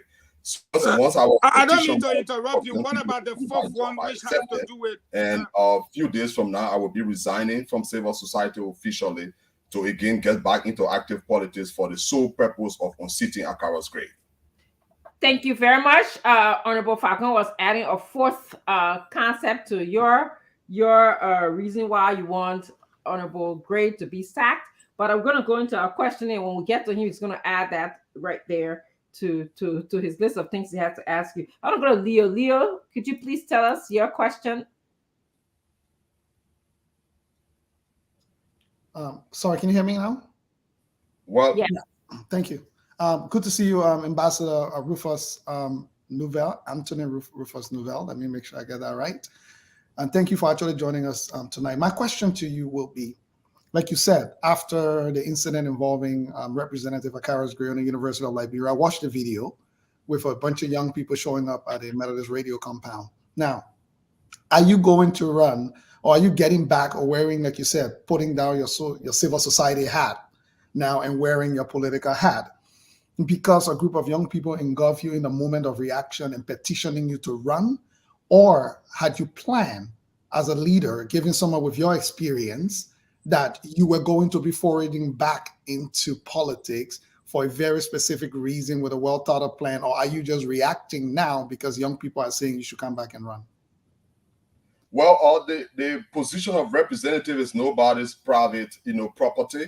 It's actually for the people. So they determine how that office should be occupied and the extent to which you should go to take over that office. So you don't have personal ambition for being a representative. It's not like a contract you're going to apply for or a job application that you're submitting to a company. It's the people's job. So when they come together and petition you, then you have to work in the interest of the people. So once Mr. Gray invaded the University of Liberia, brutalized his students, did all sorts of things, and they came together and said, look, enough is enough. You have to step in. I mean, we understand your role as civil society. You have been lifting issues for the people. But this is a guy that you are well situated to defeat, and we want you to come in. So you make short-term planning, medium-term planning, and long-term planning in politics. But in any case, it must be at the bequest of the people, something which we enjoyed a few days ago, and we decided to take advantage of. Yes. This is not personal. This is about district number 8. Like I said, we have 3 charges against Representative Gray. We have rampant corruption. We have the spreading of lies, and we also have disorderly conduct. There's something about Article 40 of the Liberian Constitution, or 42 of the Liberian Constitution, where lawmakers can be arrested for breach of peace. So I was very disappointed on that day when Mr. Gray took talks at the University of Liberia and he was not arrested by the police. You enjoy immediately, but once you get involved in felony, treason, and breach of peace, you could be arrested by the police. So I was disappointed that he was not arrested that day. Thank you, Antonio Nouvelle, for your answer. And just to follow up quickly, your critics will say it's 6 months away from the elections. We knew elections was coming in 2023, October. Your critics would say, are you being an opportunist because a group of young people show up and petition you? Do they fully understand the gravity of the situation, of what it takes for someone to put themselves forward to contest the seat of a representative? And if you had no plans to actually do this, then what is your agenda beyond the statutory stated role of a representative in a country like Liberia that needs interpretation through a plan? Your critic will say, are you just being an opportunist because Representative Gray seems to be vulnerable now that you're jumping in? Or was this something that you have thought through, planned, and is well prepared to take it on, not because you've been there before, but because this was an intentional operation or plan for you to say, I want to go there to fix what is wrong? Look, we are less. Hello, are you getting me? Yes, we can hear you. Go ahead. We are less than 30 Liberians still alive that have actively participated in the 3 branches of government. And maybe you're not aware, but I served as representative before of the very district that Mr. Gray is representing, and Akaros was my special assistant. I also served as chief of protocol with Ellen Johnson Sirleaf, where I understood the dynamism of the executive branch of government. And now as a lawyer, I am around the coast understanding the judiciary. So there are far less than 30 Liberians still alive that have actively participated in the 3 branches of government. So I understand the workings of all the 3 branches of government. I could serve as a magistrate today or a judge today. I could serve as a minister in government. I could also serve as Speaker of the House of Parliament. And I brought in Akaros, in my office when I was representative to groom him. And I also took him to the CDC. I'm responsible for his membership in the CDC. And these are old history that a lot of people don't know. So I have my energy, I have my effort in trying to make Mr. Gray who he is. This is nothing personal. I don't hate him. I wish him all the best. But when you continue to abuse opportunity, especially in the area of corruption, and I use the word rampant corruption because it has become uncontrollable. Mr. Gray even received some money from your very colleague, Stanton, Waterspoon, for water projects in District Number 8. And we have not seen that water project. So Mr. Gray corruption, public corruption, is not just from the state, it's also from individuals, including this very spoon network. In addition to the radio station, Stanton has also been involved in a lot of goodwill for Liberian people. He's also a philanthropist. So he gave thousands of US dollars to Akaros to do hand pump and do other development in District 8, and Akaros failed to make report. So I'm just giving you an example on your own shoulder of the kind of rampant corruption we're talking about, and that's one of the reasons why we want to have him sacked or dismissed on October 10. In addition to that, the fiscal year 2020 and 2021, the government paid $30,000 US dollars to each lawmaker for their district. And Mr. Gray admitted on the OKFM receiving $60,000, 30 in 2020 and 30 in 2021. We almost 12 years now, there's no financial report, not even an administrative report, if you should put it that way, from the representative. So these are things that have been hurting the people in the district. And look, I'm not looking down at anybody in the race in that district, but I have the medicine for Gray. I made him, and I will put him down. And I'm going to the legislature for only 1 term. I want the young people to grow up and properly represent themselves. I'm not greedy. I'm not forced to be there. In fact, 2017, I was petitioned the same way, and I told them, no, I'm not running. And they went to the election with Akaros. Akaros beat them. We don't want that to happen. You can't come from a poor background and exploit people like this. So we have to put the appropriate speed breakers in front of Gray. We have to stop him from doing what he's doing to the people, especially the people in District 8. District 8 is Central Monrovia. So you may think that the people there are rich, but that's not true. You have most of the slums in Liberia in Central Monrovia. In Central Monrovia, you have Sodiwe, you have Buse Quarter, you have Jalatan, you have Slave-Way, a lot of poor people, but they have dignity, they have respect. They're poor, but they eat their dry rice with value. Okay? You cannot continue to abuse these people and will sit down and look. So I was called in the race, not as an opportunist, but as the man to lead a rescue charge, to lead the rescue of our district and bring by a level of sanity, level of respect and dignity to the people. So that's why I'm in. And this is why it is not Rufus Nouvel going to punish Akaros Gray.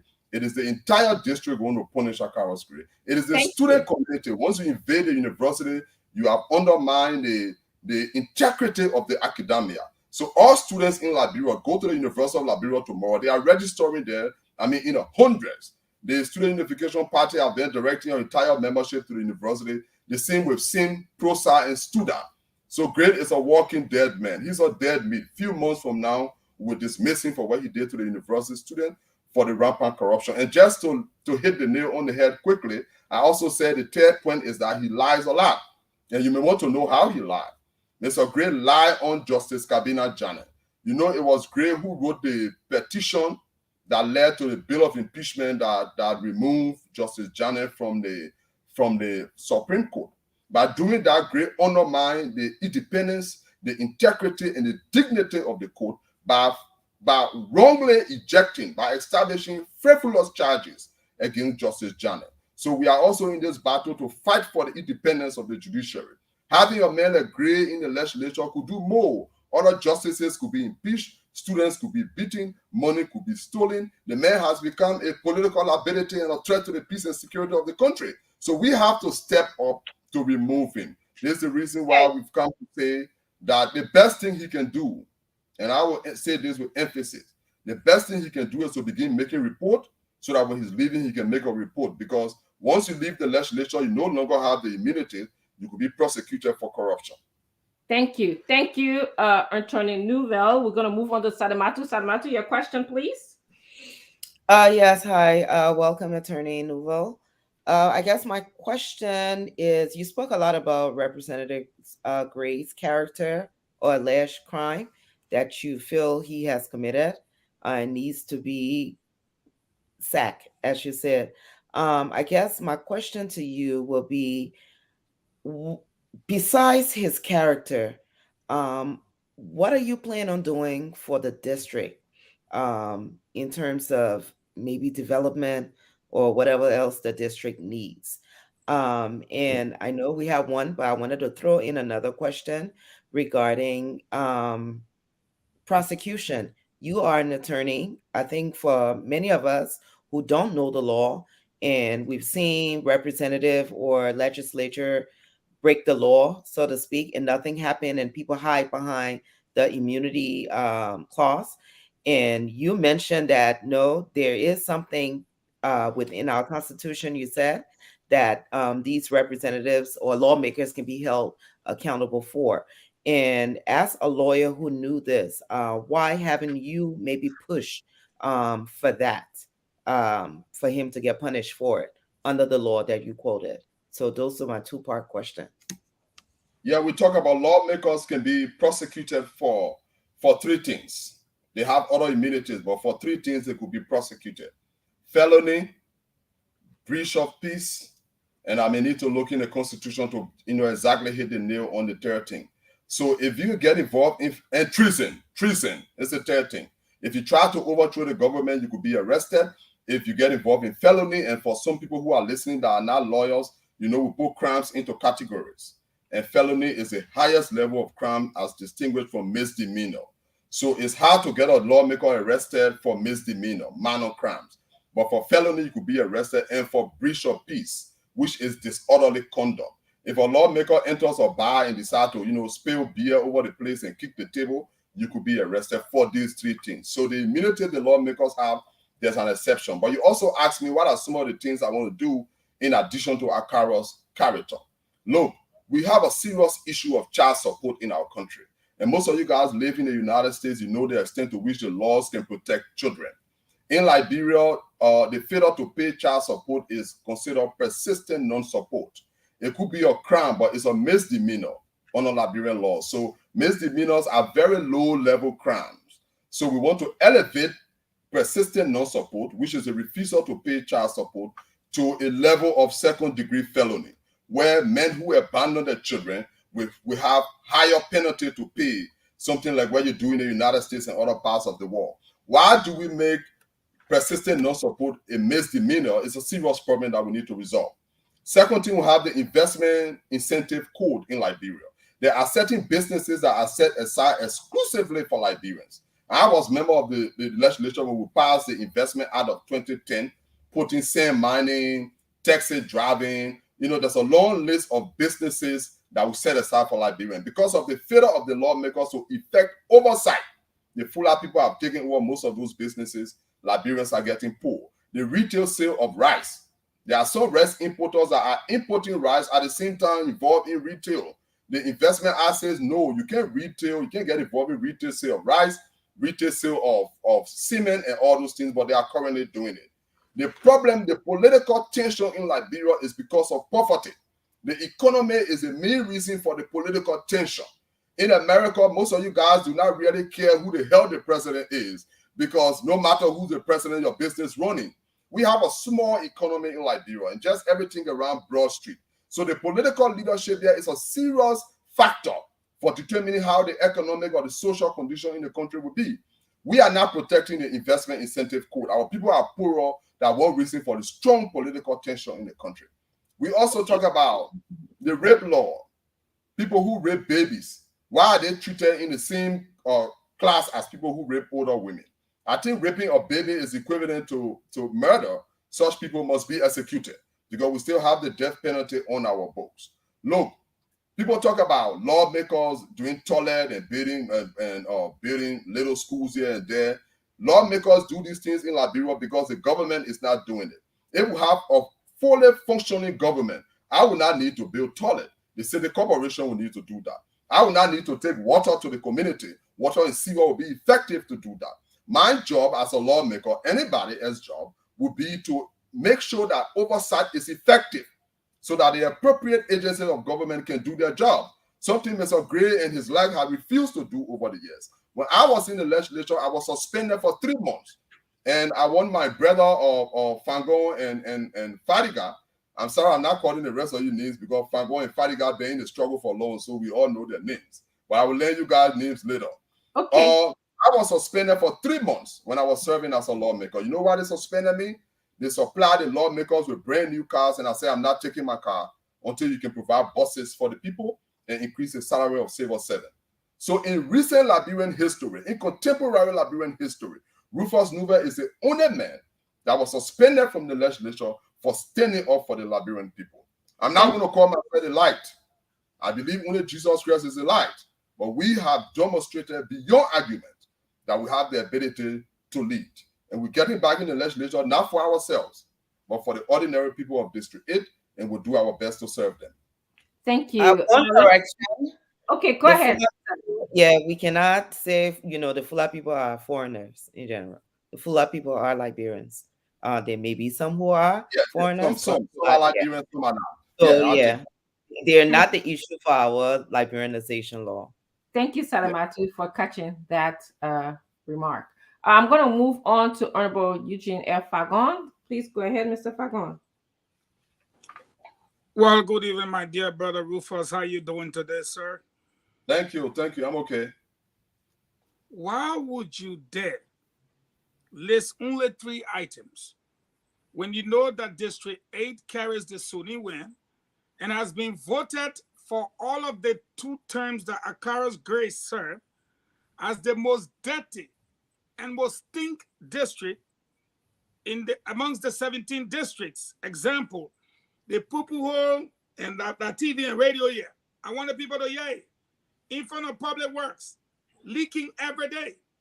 Right down there in front of the Labor Ministry, the corner of Camp Johnson Road and UN Drive, right there. It leaks all over the place. The Sunni way is there. Garbage fills it. Why are you not adding to your list the 4th item, and that is for keeping the district unhealthy, unsanitized, unclean, and more so too dirty? Why aren't you adding that 4th component? Is it because he served in your office as a special assistant, or you brought him to the limelight of politics? Why are you leaving out the filth, the dirt, the stench of the most stink district out of your picture, when in fact you're supposed to come to say, I'm going to change it after 12 years? Why are you leaving that component out? The people in District number 8 are very clean people. They do their best to clean their communities. But they don't misconstrue my statement, sir. They do not have the logistics. The people are not clean. The sewage system, the Sony WAN, and the garbage collection, nothing. Akaras Gray have oversaw activities in the district under these conditions. The people are not responsible for the utility tank busting with feces all over the place. The lawmaker is supposed to get on Liberia Water and Sewer Company. He's supposed to get with his brother Jefferson Koji to clean it. There's only when there's a drainage, a major drainage in the country. It's always like that. He does nothing. And that's why, because he couldn't get married in his own district, he went to get engaged in Ivory Coast, true or false. Then he took his wedding to Paris to get married, true or false. So why aren't you adding the dirt and the filth, okay, charging him with the responsibility of neglecting the dirt, the filth, and the stench? You have three functions. You have three functions, three broad functions: lawmaking, representation, and oversight. And he did not I agree represent with people. you, Fango. Under oversight, a lawmaker should engage the appropriate government agency to do clean up and the rest of it. So you're right. So the Monrovia City Corporation is there. As a lawmaker, you engage the city corporation and put on the table the plight of your people. Because those people don't have Caterpillar, they don't have trucks, they clean their communities, but they don't have the logistics to take the dirt away. But it's a great field in all departments, including oversight. And then you go to Water and Sewer Corporation. Central Monrovia is the heart of the country. It is in Central Monrovia that you have the Executive Mansion, Capitol Building, the Universal Liberia, Temple of Justice, everywhere.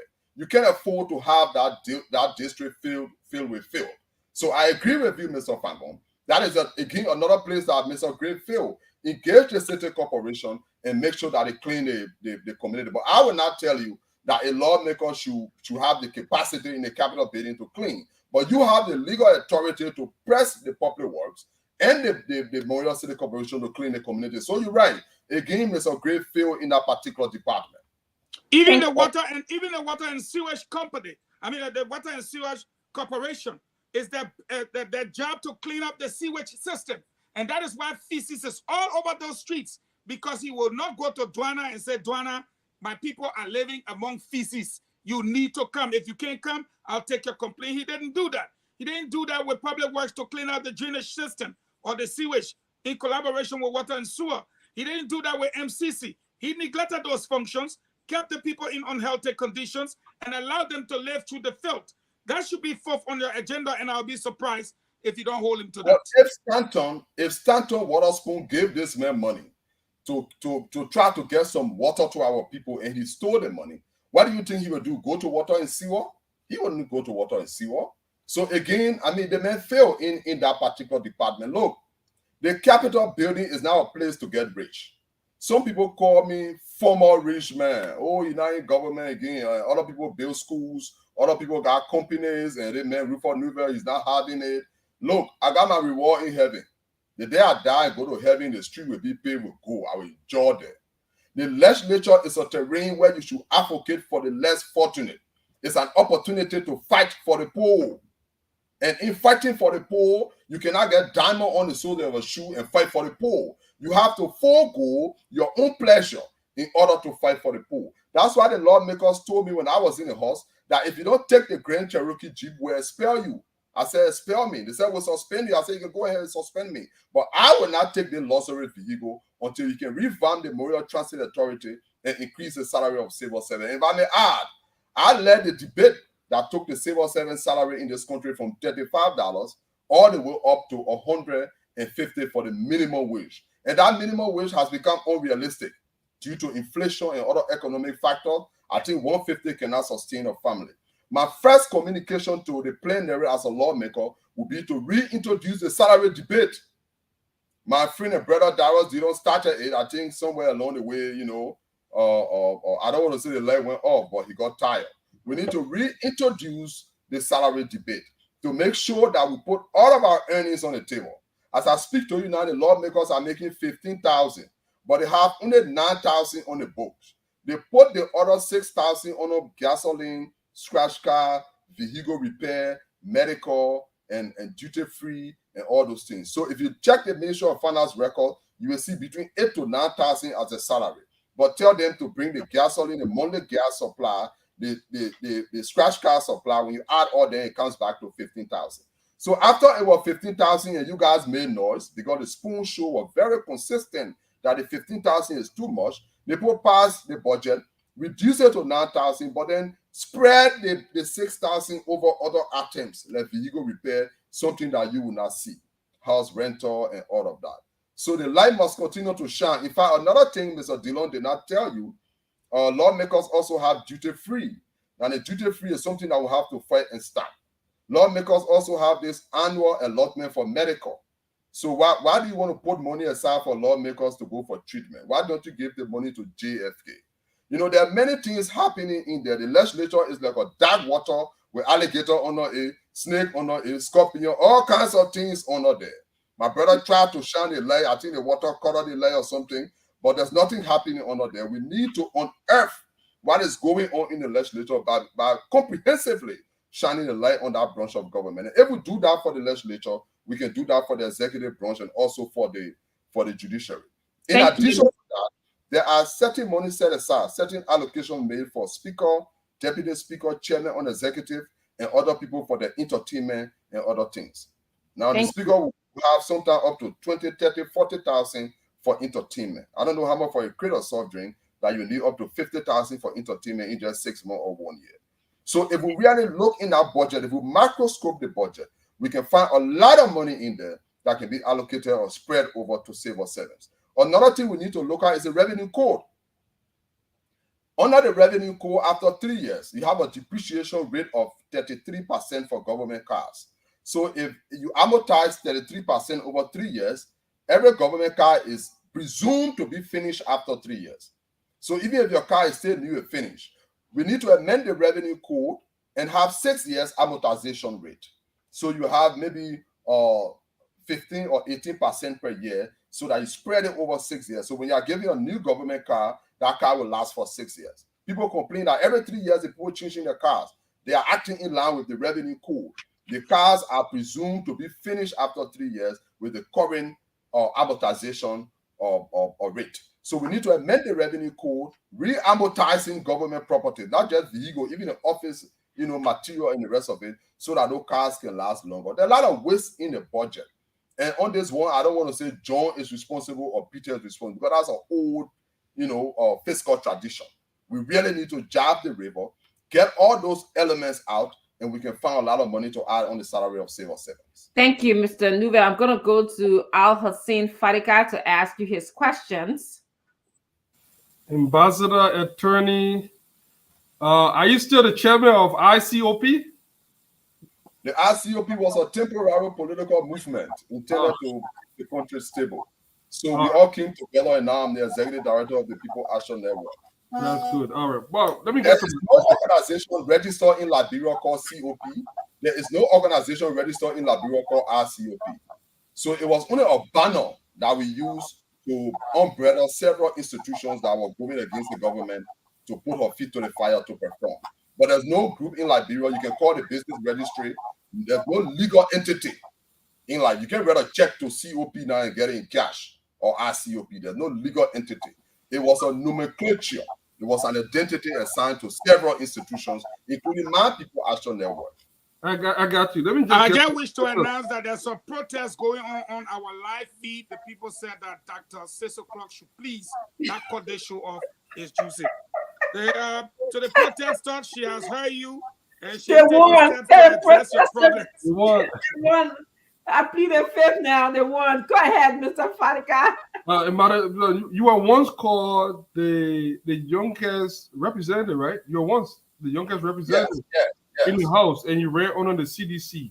Now you're going to be removing another sedition. Are you going to be doing this under the banner of the CDC again, or as an independent? In 2017, I campaigned for Joseph Boyka. In 2017, I campaigned vigorously for Ome Joe because I thought that, I still believe that he has integrity and he can move the country forward. I have not abandoned him totally, even though I'm not happy with some of the things going there. But for 2023, we're going to review the different political party platforms. And there is no guarantee that because I campaigned for Joe Boyka 2017, so I will campaign for him again. But it's possible that it happens. But for the CDC, I was suspended from the CDC many, many years ago. I've served the longest suspension from the CDC. On the eve of primary, the late Geraldine Doe-Sherry told me, Ambassador George Weah doesn't want to see you on the party ticket, so we carrying Akara's Gray. It was the eve of the convention when I was preparing to go in the primary against Akara's Gray. Since that suspension, may her soul rest in peace, I've not gone back to the CDC. I'm now a member of the CDC. That suspension is now equivalent to any other way you want to term it. So the 2017, I was not with the CDC. I was with Joe Boyka. And I owe no apology for campaigning for Joe Boyka at the time, even though moving forward, there are a lot of factors we will consider. And if you don't see me on his team, it's all part of the politics. But 2017, that was where I was. Now, going against Akara's grave, we have a platform. I just gave you some of the things we want to do. Any party that we see that want to fight to change the child support law, to make sure men support their children in this country, to make the rape law stronger, to enforce the investment incentive code, and do a lot of things. Fangon is also adding cleaning up of the city of Monrovia and other parts of the country, getting rid of the field. If all these things can be done, inculcated, and ingrained into your platform, then we'll join you to move. But for now, we are making the determination as to which party to go with, and who we go with will be based on your platform, not on how handsome you are, or how beautiful you are, or how much money you are. Look, for me, I never carry away by wealth. And Fangon knows me very well. He's my good friend. We worked together a long time. I can eat dry cassava and coconut for the rest of my life. It will mean nothing for me once I keep my integrity intact. That's the reason why this whole COP thing, people try to burn me. I did not talk much because I can drink my soup when it's cold. You can talk on now. One last small question before you go. I know I'll leave you with talk all night. Guys, you are once the champion. So the very people that condemned me during the COP time, they are now realizing that I stand for something, and I will always remain grateful to them. Just tell us a little bit about that freedom of information. You are once the champion of that freedom of information act gathering information from the president. I think you were even on BBC when you requested. I think it was the president declaration. Asset declaration. How far have you gone with that case? Nowhere. The LACC wrote me and said that they're not going to disclose anybody's assets because if you want, you got to go to court. And under the Freedom of Information Act, you have the right, I have the right to request information as it relates to public officials. But when we wrote the LACC asking for President Weah access, or Vice President Joel Howard Taylor access, and all of the people access, or the LACC wrote us back and said, if you want to know the detail of the people have declared, that's what the LACC said, but if you want to know the detail of the declaration, you have to go to court. So we thought the SSI was being glorious, and we just let it go. But I had an interview on the VOA where we, on the VOA, I will give you the recording also with Verdier. At the time it was Verdier, where Verdier said he cannot disclose the president asset. Look, the intent of assets declaration, if you did accounting, I got my first degree in accounting, even though I never practiced. That one degree I got, I never practiced. But I got my first degree in accounting. Asset declaration is like the beginning balance. When you're taking over a company, you need to know the beginning balance. If you're taking over even a shop, you got to know how many cups of tomato in the shop. So when you come into government, you got to declare your assets. Then we know that you did find got only one horse. So when he's leaving, for example, with 50 houses, then we can reconcile the 50 houses versus your salary and then hold you for corruption because of the financial impossibility of building 50 houses when you're making $100 per month. But most of the folks in this government did not publish their assets. So there was no beginning balance. So you cannot hold, it's hard to hold them now for the ending balance. So we always need to declare our assets, publish our assets. Look, point of correction. Can I do a quick follow-up? We can still hold it. Okay, let's just hold back a little bit. I know this is an exciting conversation. I can see Antonio Rufus D. Nouvel will be coming back here to continue this conversation. But let me go to Sadamatu first, and then we'll go to you, Johnson, and then definitely to Mr. Facon. Then we have to go to the phone line. Liberian people have to speak about what they're hearing about today. So Sadamatu, you wanted to ask something? No, not really. We entering into this next phase in Liberia, and we're looking for people who have a vision, who have a path of accomplishing something for the communities in Liberia, who has experience in leadership. We're looking at something different now. We're not looking for people who find people who just talking and talking and talking. And even though I'm not in that district, I'm a Yeke district girl, but I do understand that, you know, Why the everybody lawmakers. in Yeke district? Why everybody We going got to competition Okay, here. people, Wago. people, yeah. need voters in district number 8? Everybody going to No, help Yeke. yeah. So Yeke Well, will be we the in only Yeke house. district because, you know, we feel safe. Mhm. But no, you know, yeah, finish, yeah, Ikio, fine. But no, and you know, the track that we're going on right now, we really need a legislature that can act as a legislature, that can act like as the first branch of government, right? That can hold the other branches of government accountable. So you know, it's important to me. You mentioned a couple of things. I don't know if we can have you back on to speak We about it. will. The Liberianization law. And you're right, that law has been around since 1976, I think. We've never, you know, we wanted to add, I remember a couple of years ago, I was at the Chamber of Commerce, and a couple of years ago, they wanted to add more businesses to the existing businesses that they are now monitoring. And I remember my suggestion was, you can't add anything. You have to do your research to see what has worked for Liberian people, what hasn't worked, what the future look like, and what we're able to invest into to groom entrepreneurs. You can't have 44 plus businesses on there. You say you're protecting Liberians, but everybody else in the mama inside, you still got Liberians selling sin. You got in a place where we're selling used clothes in, used car. I mean, just minimal things. Have we not graduated from that?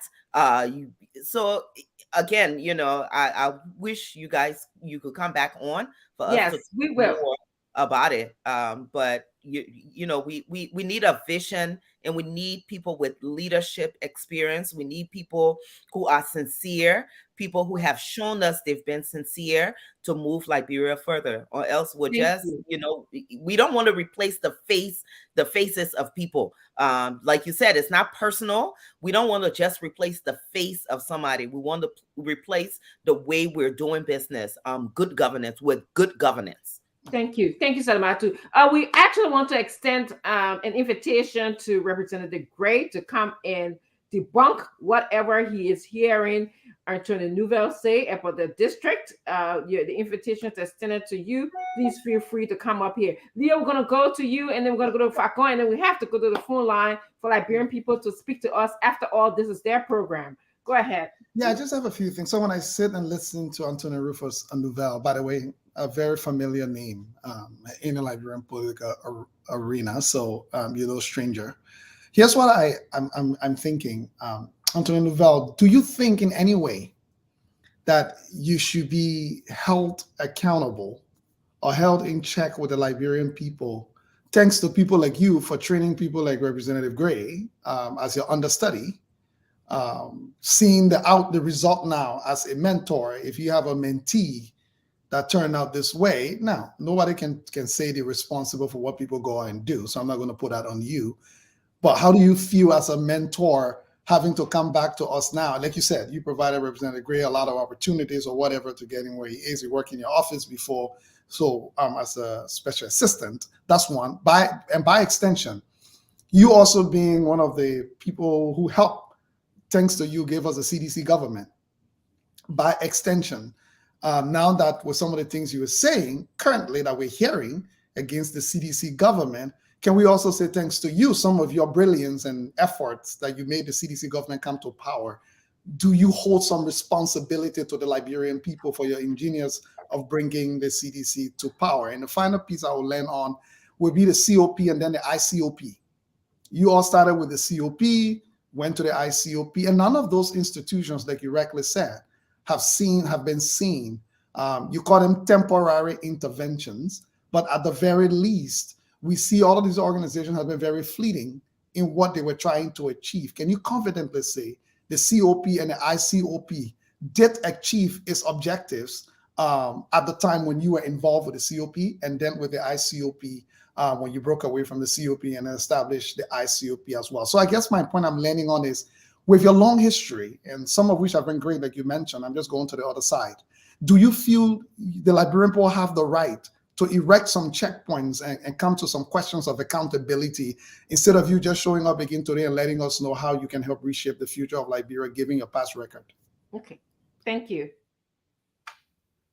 Oh, should I respond or you? Yeah, yes, go ahead, respond to him, and then we're going to go to... I don't want to say that I regret being a part of the CDC from the initial stage. I don't want to say that because after the Civil War, I became the youngest lawmaker, and I'm still the youngest lawmaker in the history of Liberia. So imagine being a lawmaker at the age of 26. And you know, 26-year-old are real picking, right? So I was a lawmaker at the age of 26. But then you were not the youngest. When they say years old, that scientists in other countries, and I'm picking out a professor now. No, in Liberia, Yeah, he was anyway, never the youngest. in The youngest lawmaker in the history of Liberia was Ijoma Flemister. The late Ijoma Flemister was the youngest lawmaker in the history of our country. He still holds that title until somebody goes in. You mean the True Party time? Yes, but democracy that time, the True Party time. But anyway, we'll come back to Flemister later. But I don't think you had a democracy at the time. So the guys will go to the... No, it was democracy. It was democracy. And maybe we can come back after that. Yeah. Yeah. No. We'll bring it back. Practically elected lawmaker in the history of Liberia. Let us come back to the issue.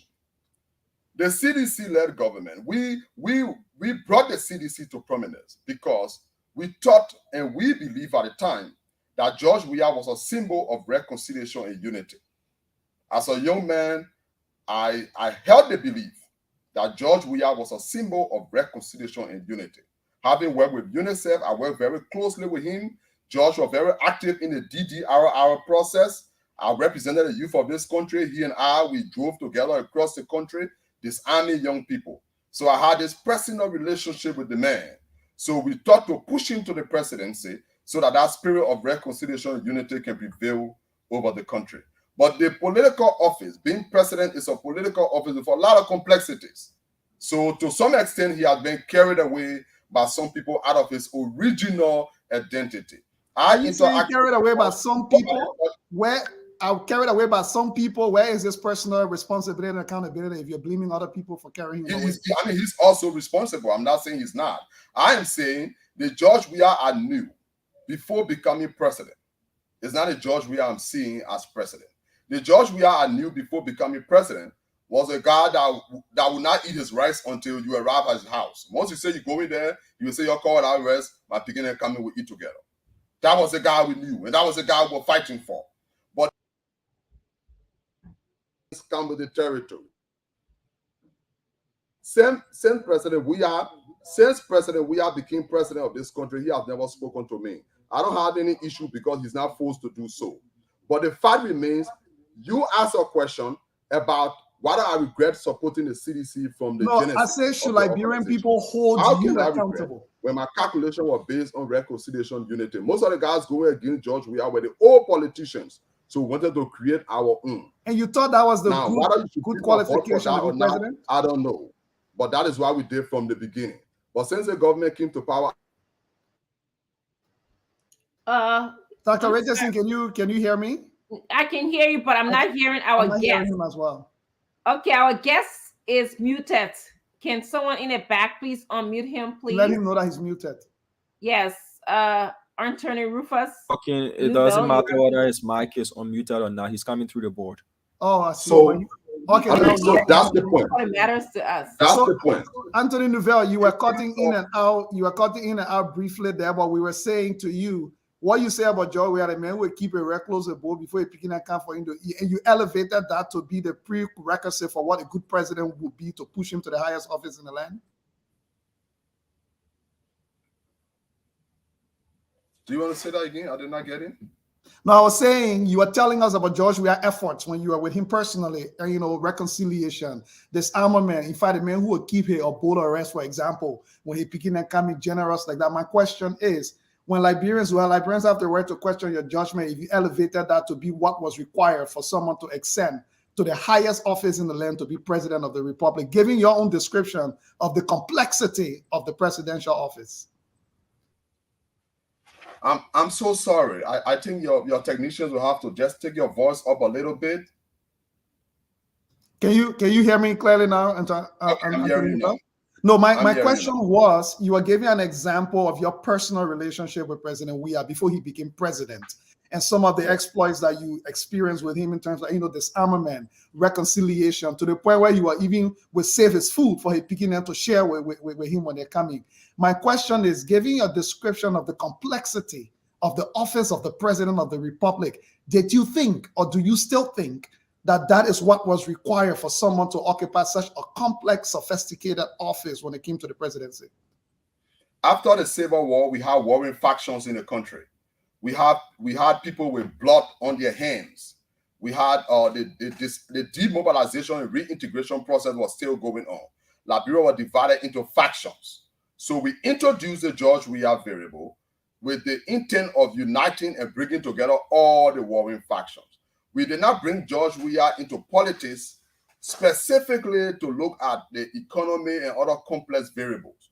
We were looking at simple reconciliation, disarmament, reintegration, and rehabilitation of young people in the country. That was the driving force in bringing President Weah to power. Okay. And I am saying that I have no regret, doing that, even though I'm not too comfortable with the way he's running the country today. And it's not about me personally, because as a lawyer, I can make a living. Somehow I can go to a magisterial court and make a living.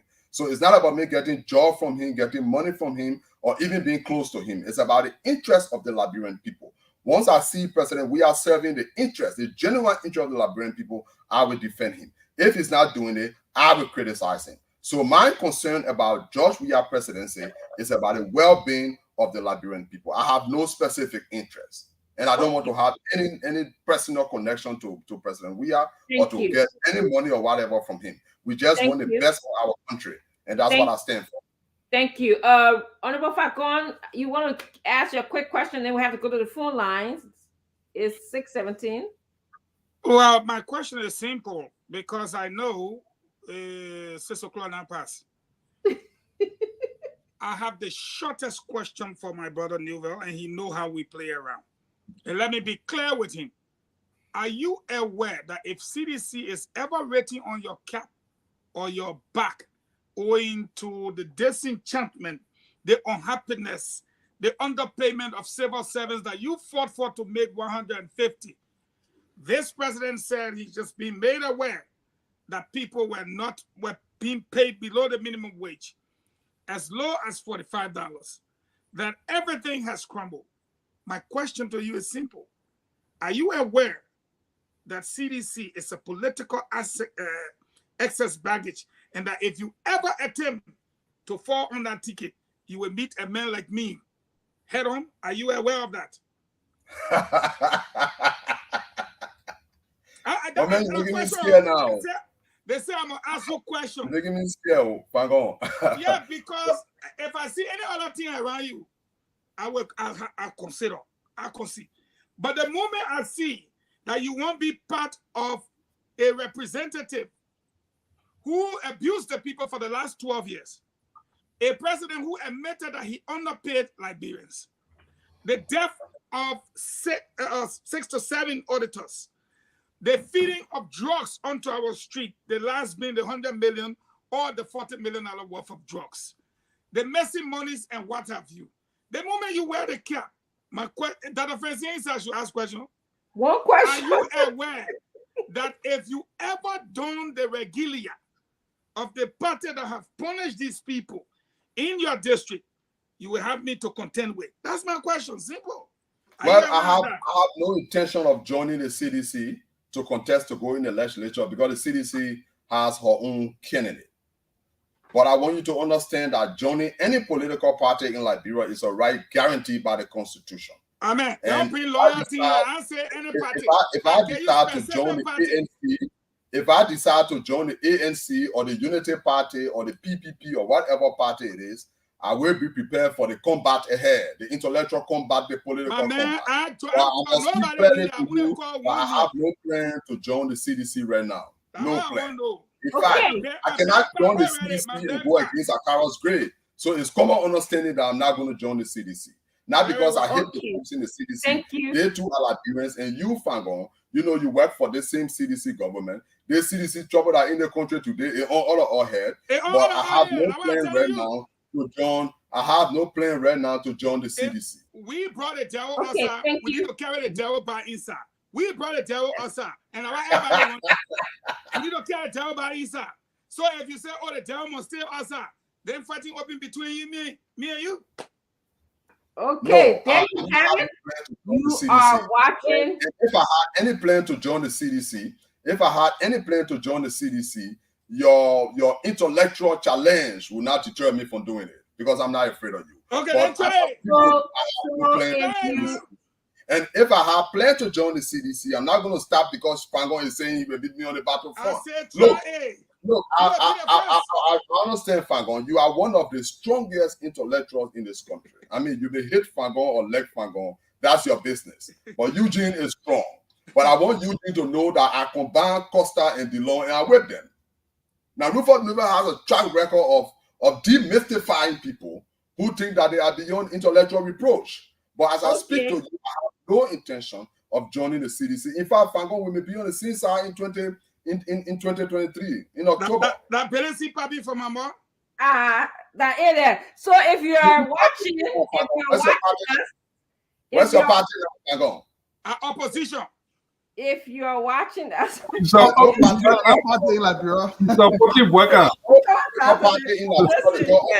with opposition. I have to move on. I'm sorry, guys. I'm sorry. This is a wonderful conversation. We are coming back to it.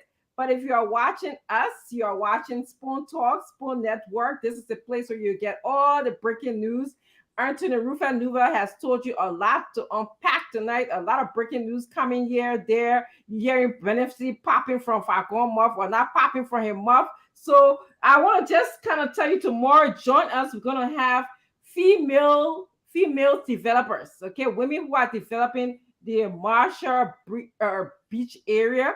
They're going to come here to tell you how to have the key to developing Liberia. We're also going to have Phoebe Henry, who's going to be here as well. He's going to be speaking to us about what is happening into his district, the accusation of trucking.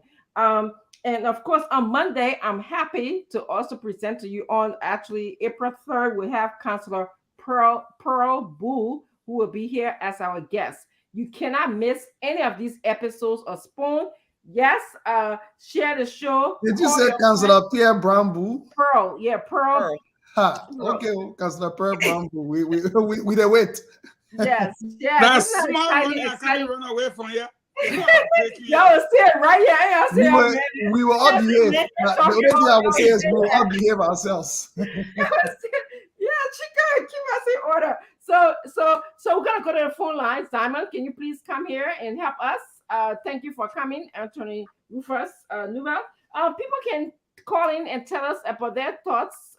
We had a series of discussions, CBP petition to the Supreme Court. And then, of course, we are talking to Anthony Rufus-Newell, who is in the CTF telling us he wants to sack Representative Gray because of many things, corruption, lying, and disorderly conduct. Let Liberian people talk to Liberians.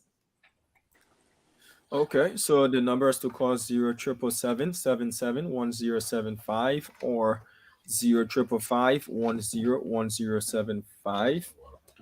Hello? Hello? Hello, how are you? Fine, go ahead, please. Oh, this is Melvin from we are calling from this state, I think. You're welcome, sir. Go ahead. Okay, I want to say thank you to Rufus-Newell. You know, I'm kind of happy. I just been a religious listener, but today I'm constrained to call because I've heard one man that I admire so much coming back to our political scene.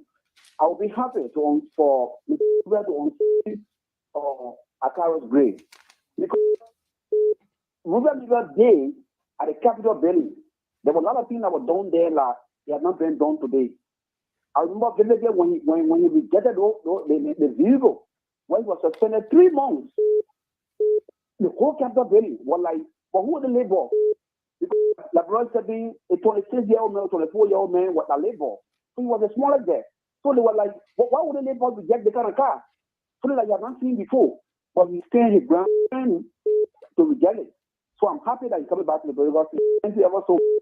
Thank you. Thank you for your input. Hello. Good evening. Good evening to you, sir. Let's hear you out. You're welcome. Thank you. This is Evangelist Otis call. Do join you from Pinsville this evening. You're welcome. I want to just ask Rupert Nova. He's an energetic young man that I've been following over the time. And then after he left the office of representative, he served in a lot of capacities. And now, if you look at Cara Gray, there are a lot of saying that usually comes from him that even if he leaves power, he doesn't care. He's an educator. He will go in different, places to work, and he has the credential. He has the capability. So, like the way you have also done, Rupert Nova, where you serve in the dual capacity, based on your own, profile, you think will Akara be hurt? Even if he leaves power, serving, I think 2 terms, you think will he be hurt? Because that's the same thing. He's also saying that he's educated, he will teach university, he will work places and whatever. So you think will he be hurt? Thank you. All right, thank you, Councillor. Anthony, you respond to that. You cannot have BSc degree and teach the university. Akara's only qualification is sir, you respond to them in batch. We want to take the course, and then you can respond to them in a batch. Okay, please. Yeah, let him write the questions down. Thank you, Diamond. Hello. Hello. Okay, lost that person. Hello. Hello. Hello? Yes, sir, you live. Let's hear you out, please. Good evening to the Spoon Talk family, and good evening to our wonderful panelists. Good evening, sir. My name is Chairman Momo Johnson. I, from the Mighty Voice of Justice, the proud son of Bomi County. What's up, Eugene Fagon? I'll be better. Quickly, let me say this. The Honorable have just said it, I think Honorable Rupert Nuffield, they all help to put us in the calamity because Honorable Rupert Nuffield, you set a good mark. The records are there. Some of us will follow you and will also supporting you when you were supporting the COP that Henry Costa, our leader, was supporting. But later on, you deviated and said you're going to do our COP. Unfortunately, you are unable to govern our COP. But yeah, is it, right? We love you, we respect you, we believe in you, and you have a serious mind to fight our country. So for this time around, we support you. So long as about Zoko Gray, you have to lead our district. And to conclude, Mr. Eugene Fagon, the youth of Bomi County, they are willing to support you. If at all you marry State Salamatu and also support Ambassador Joseph Yima Boga to be the next president, Children will marry the woman. Thank you. I have a morning. Let me take my next caller because I pay for play. You're looking at pay for play. Always something on this show, it's never a boring movement, never a dull movement. John is show. He give me a serious commentary. Yeah, he just took money. I'm telling you, I'm getting the prize when I pay for play. Hello. For a second, and they heard this. Go ahead, Simon. Hello? Yeah, let's hear you out, please. Thank you. I'm Emmanuel M. Tupa Jr., and I joined the conversation from my area or my resident in Duhukum. I want to say good evening to panelists from the U.S. Well, I also want to use this platform to say good evening to Ambassador Rupert Nuffield.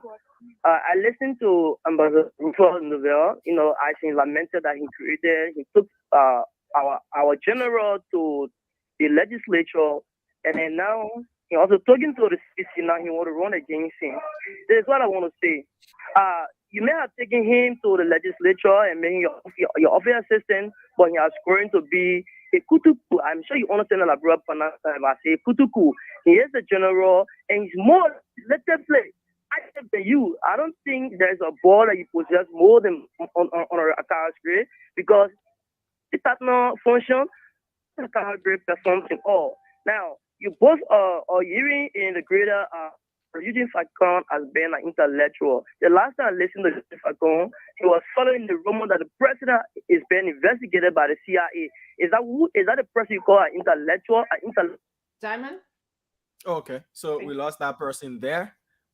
We take how many more callers, Dr. Richardson? 4, and then we gotta go to our international line. Okay, so we take 2 more calls. And women, please feel free to call. I want to hear from the women of Liberia. Make up at least 49-50%. Just get a dedicated line We for also women. want to hear from if that's what it takes. We also want to hear from the 45-year-old and 50-year-old youth chairman, and I can be calling in the city youth chair. We want to hear from them. Hello. Yeah, hello. Yes, sir. Let's hear you out. You're welcome. Yeah, my name is Emmanuel G. Armstrong, calling from district number 3. You're welcome, Mr. Armstrong. Kindly go ahead. Yes, my question to Honorable Nuve is, what he did for the people at the time you're represented in district number 8, and what the legacy in having district number 8 in trying to contest against the general? That is my question. Thank you. Straight to the point, and this person will be our last local caller. Hello. Okay. Hello. Hello. All right, Dr. Richardson, let me take this person. We keep losing our callers. Hello. Hello. Hello to you on the line. Okay, well, let me replace you with this person here. Hello. Hello. Yeah, go ahead, please. Hello. Sorry, your line has got issues. Hello.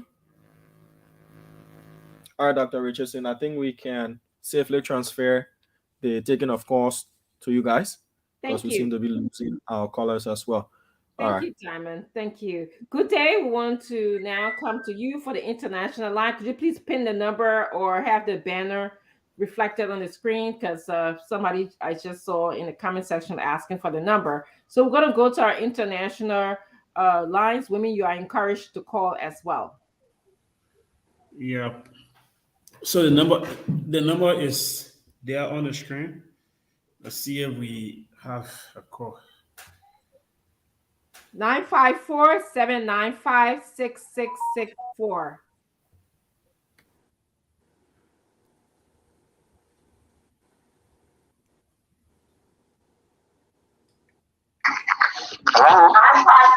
Yeah, your name and where you calling from? What is your name and where you calling from? Yeah, how you doing? I'm calling from East Berlin, Rhode Island. How you doing? My name is Ojigu Entage. How you guys doing? We are great. 1 minute. All right. Go ahead. Oh, go ahead. Okay, yeah. My concern has to do with how you doing to your guests there. Nuve, how you doing? I just have one question for you. Hello. How are you? Yeah, I'm pretty good. Comrade. I just have one question for you. You were in a house and you spent 6 years there in a land that you're supporting a bill now about the child support thing in the country, right? So why did you do it when you were in Congress, when you had the opportunity to do it, to reinforce it? So why you want to do it now? That's my question. Thank you. All right. Thank you. Good evening. Hello. Hello. Okay. That's my question. Thank you. All right. Thanks. Please walk away from your monitor. Hello. Hello. Yeah. Hello. Yes, your name and where you calling from? Yeah. Good afternoon. My name is Abraham Ellis, commonly called Macaloy. I want to say thank you for the show. I follow you guys. I want to say thank you to the attorney right there, Mr. Newville. I want to let you know that I stay over here. I want to support you because this man is a thug, Akaras Ray. He's rude, and he's leading this country to a place that we don't want this country to go. So I just want to let you know that I'm one of your supporters, and I will campaign for you. And I want to say thank you to the Spoon family, and good night. All right. Thank you. Thank you, Macalord. Hello, yes, I'm a film recording. My name is Cole Gloria Foka Morba. Go ahead. Okay, my question is directed to my senior comrade. I call you comrade Nuville, and like he said, he served in the past. I was directed there when he was representative, and he did very well. I know he had a little bit of lapses, and I hear it on the talk show that he had been petitioned again. So I wanted to know from my comrade Meditant. So what different he bringing to the table, and which party he going to be running on? Because like he said, they dress the devil. The devil are in town today. They're dressing. I'm a living witness. Thank you. All right. you, Thank Gloria. you. Hello. Female callers, you are encouraged to call. Hello. Hello. Your name and where you calling from? My name is Lee, and I'm calling from Raleigh, North Carolina. Please be audible a bit. I'm sorry, repeat that, please. Yeah, go ahead.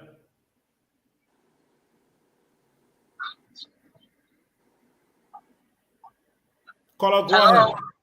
Yes, your name and where you calling from? Hello. Hello, what is your name and where you joining us from?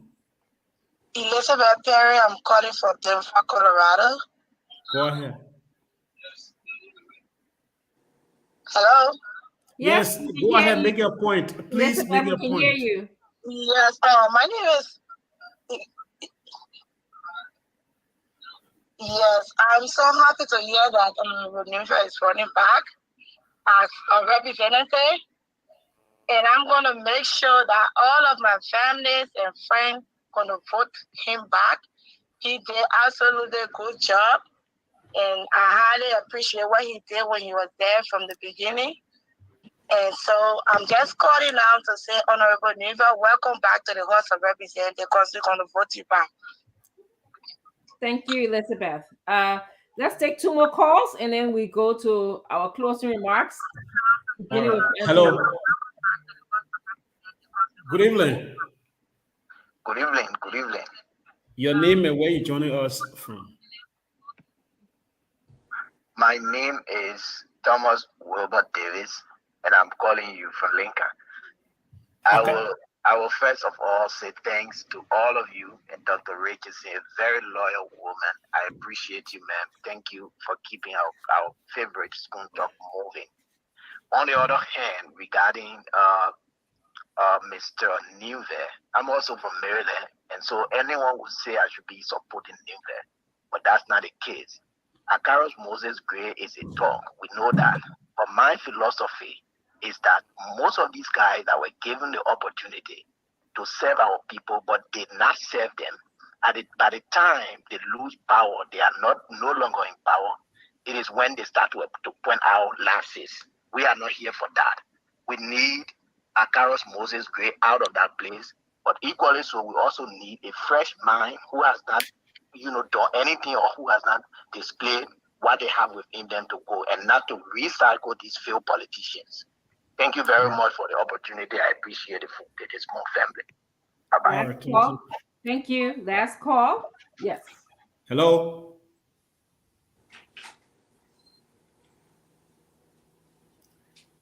Hello. Hello. Your name and where you calling from? Hello. Yes, please walk away from your monitor, please.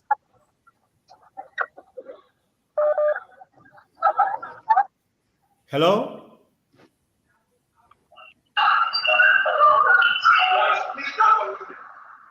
Okay, I guess, yes. We're gonna proceed. Good day. Okay. All right. So Anthony Nouvelle, you got an opportunity to hear Liberians. You can go ahead and respond and do your closing comment, and then we as panelists will close the show up. But if you just join us, you're watching Spoon Talk. I want to be grateful for the opportunity. I'm also happy for the callers because I got a majority support. So if we were voting tonight, at least I will be in the majority. But one of the callers said if Mr. Gray is defeated, he will go to the University of Liberia or some university to teach. You cannot have a bachelor degree and teach at a university. You cannot lecture university students with only a bachelor degree. Akaros has nothing more than a BSc, I think in sociology or something at the University of Liberia, Charles Taylor time.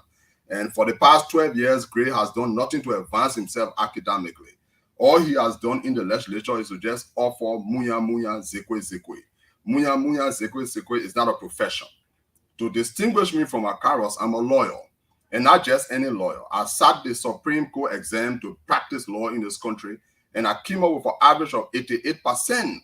I did extremely well in constitutional analysis, criminal law, and criminal procedure. Gray is not in my league. It's not my peer when it comes to the academia. What is happening? We just lost. The man was conclusively concluding and propounding, so the internet froze. You know, book. Go ahead. Go ahead. Studio, Dama, if you're hearing us, okay, something just happened. We await the return of Anthony Nouvelle to conclusively close. Conclude. That's already seen one change our thing. Conclusively conclude. Conclusively conclude. Okay. All right. I'll repeat this one. Let me repeat this one because I think the internet is great. I was in the house for 6 years. I made $4,700 every month. The records at the Ministry of Finance, you can go and see it. 4,700 6 years. Today, you go Basel community, you see a Modi Palava hut. The same with Camp Johnson Road. We did modern toilets down in Raspberry Valley community. We built stairs. At that time, it was just after the war. We provided opportunity to revamp most of the structures in the district. We helped the people get water and a lot of things in only 4,700. Gray went 12 years making $15,000 every month. For those of you here calling him general, look at the children in the house and ask whether you are paying your children's school fee. You come in here to defend a multi-millionaire when tomorrow morning you don't know how you pay your way from somewhere to Broad Street. So it's a problem. Mr. Gray and myself, there's no comparison because I'm intellectually better, academically better. In fact, I'm thinking about getting my master's in law. Anytime by the end of this year, I will start out of university anywhere in the world. I'm looking for university right now. So maybe before Gray entered the law school, I would be an associate professor. So we're not in the same league. Secondly, you talk about what am I going to do now that I did not do before?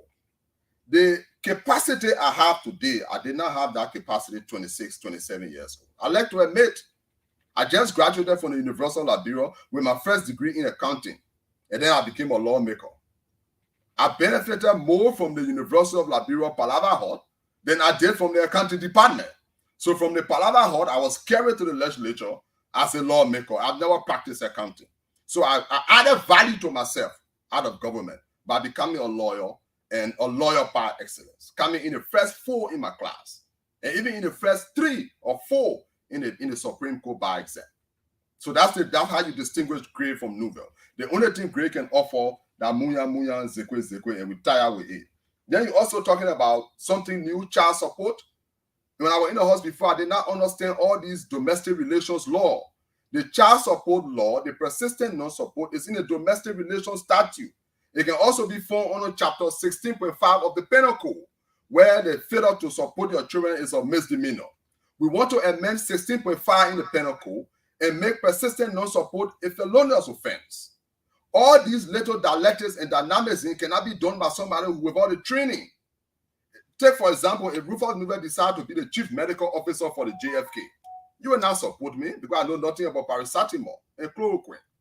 Some of the guys I want to be lawmakers today, they have absolutely no knowledge of what's going on in there. It's the 15,000, and we're going to go in our house and reduce that 15,000. If you bring lawmakers to 4,000 per month or 3,000 per month, most of the people you see putting picture up there, they will not contest for that job. So because the position of legislator has now been commercialized and it's a means of getting rich, everybody in the country running. In fact, in District 8 now, we have more than 15 people running. And some of the people may not even be able to tell you what is a bill. They may not be able to distinguish a bill from an act of the legislature. They don't even know what you mean by handbill. They don't know how to draft petition. They don't understand anything about the capital building. They won't be lawmaker because they plenty money there. So we have to discourage it. Finally, let me appreciate the Spoon Network. And I want to take my last 30 seconds to appreciate Spoon. What you're doing in this country, money cannot buy it. You're very objective, you're very balanced. You spend your time and your resources educating Liberian people almost for free. Let me inform the listener that I'm in the studio tonight. We're all paying $5 Liberian. This kind of airtime to educate the Liberian people, other people will charge you 500 or even 1,000 US dollars. So say what you want to say about Stanton. Say what you want to say about Fagon. Criticize Hassan or anybody on the Spoon Show. But they're doing something for Liberia that some of our millionaires fail to do. So I want to close by telling you, thank you. I'm available anytime there's complex legal issues. If you even want to discuss the census, the legal implications, and how the Constitution is interpreted, I will avail my services from an intellectual perspective. So again, thank you. God bless all of the callers, including those that are now supporting me. Liberia deserves better. I'm in my 40s. You cannot call me recycle politician in my 40s. Life, in fact, begins in the 40s. So the fact that I was blessed by God to start soon, it doesn't mean I'm an old man. Some of the people calling say recycle, they're even older than me. So let God bless Spoon FM and God bless Liberia. Thank you very much. You were listening to Anthony Rufus Nouvelle, who was our guest here and has said so many unfolding, breaking, unpacking news today. He's going to be coming back where we can, of course, use his expertise in other areas. If you're just joining us, you can watch the rerun, the replay. We're watching Spoon Talk. I'm going to go on for us to do our closing comments. It was such a dynamic, bombastic show today. It's always fantastic. You guys do such a wonderful job. I don't know what to expect anytime I come here. But I'd like to start with Leo. Leo, tell us your thoughts. Anthony Nouvelle kind of surprises me and confuses me at the same time, to be honest with you. And I think, in my humble opinion, this is the problem with Liberia. For Anthony Nouvelle to be telling me when he was in the House of Representatives at the time, he did not understand the law about the statute about child support. You were elected to be a lawmaker, and you're telling me, this is why we'll close on that. You did not understand the law at the time, so you did not take it off. But now you're going by, you understand the law at the same time. To be telling me about, we're talking about you running for the House of Representatives, your own protege, Akaris Gray, that you trained, thanks to you. Your own government that you bring. And I'm a bit disappointed when people like these don't take the step to show some remorse and accountability to say, you know what, we were wrong, but keep trying to find ways to justify it. And you say you're not a recycle politician. You say you've been around for a long time. They're not age. It's about how long you've been around in the political cycle. There are a lot of young people who've been around for a long time in the political cycle. They don't have to be old people before. But here's what I would say. The problem with Liberia, Dr. Richardson, Jalatown, West Point, Nikutown, Logantown, Point 4 are some of the most marginalized communities in Liberia since the 60s and 70s.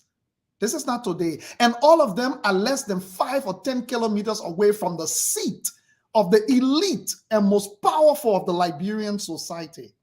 There is no greater indictment on the corruption, the thievery, the wickedness of our leaders past and present than these neighborhoods that I have called. There is no greater indictment than the plight of the people who live 5 to 10 kilometers away from the seat of power, wealth, Liberia's wealth that have been amassed, some stolen, some taken illegally. Yet the people who sit 10 kilometers away from it cannot drink or eat or sleep in peace at night or sleep when the rain is falling because they cannot afford shelter.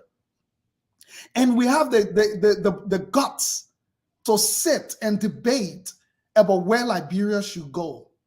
On Sunday, we shut down the whole country and say we are going to worship God. And on our way, we drive past 13-year-old little girls prostituting for food to eat, and it does not sink in our consciousness. What kind of God is that? This is not about it's about our responsibility and our consciousness and our guilt for normalizing things that are abject wickedness against innocent children. Forget about adults. We live in a country today where we boast about the country is doing better because we are on one political side, or we boast about we are on the opposition, we can't change the country, but we cannot live to see the salt that we eat every day. I will say this to everybody. If West Point does not disturb you, if Nikutan does not disturb you, this is a country where little children and people were trampled upon few weeks or months ago at a crusade, in the name of a crusade. They died innocently. We wave that away as if nothing happened. These same crusades are still happening under worse conditions than it was that happened on that field. I will close by saying this. Keep following the foolishness of people who are running for politics and saying lies and saying they were here before, but they did not know what was happening. Now that they come in know what is happening. Keep making decisions based on fanfare. Keep making decisions based on people who call our young people and say the only thing they are good for is to become militants. It is time for us to stop fooling and deceiving ourselves and take a stand that the future of Liberia is not limited to anybody's 6 years presidency. It's a 40 to 50-year project of self-accountability, beginning from the home, the family, the church, the community association, straight up to the executive mansion. Thank you. Thank you. The brilliant Leo Johnson, who did not eat his school fees with Peanuts and Grampy. I'd like to go on to Salimatu. Our spectaculars. What did he say? He didn't eat it with Peanuts and Grampy? What are different? Okay?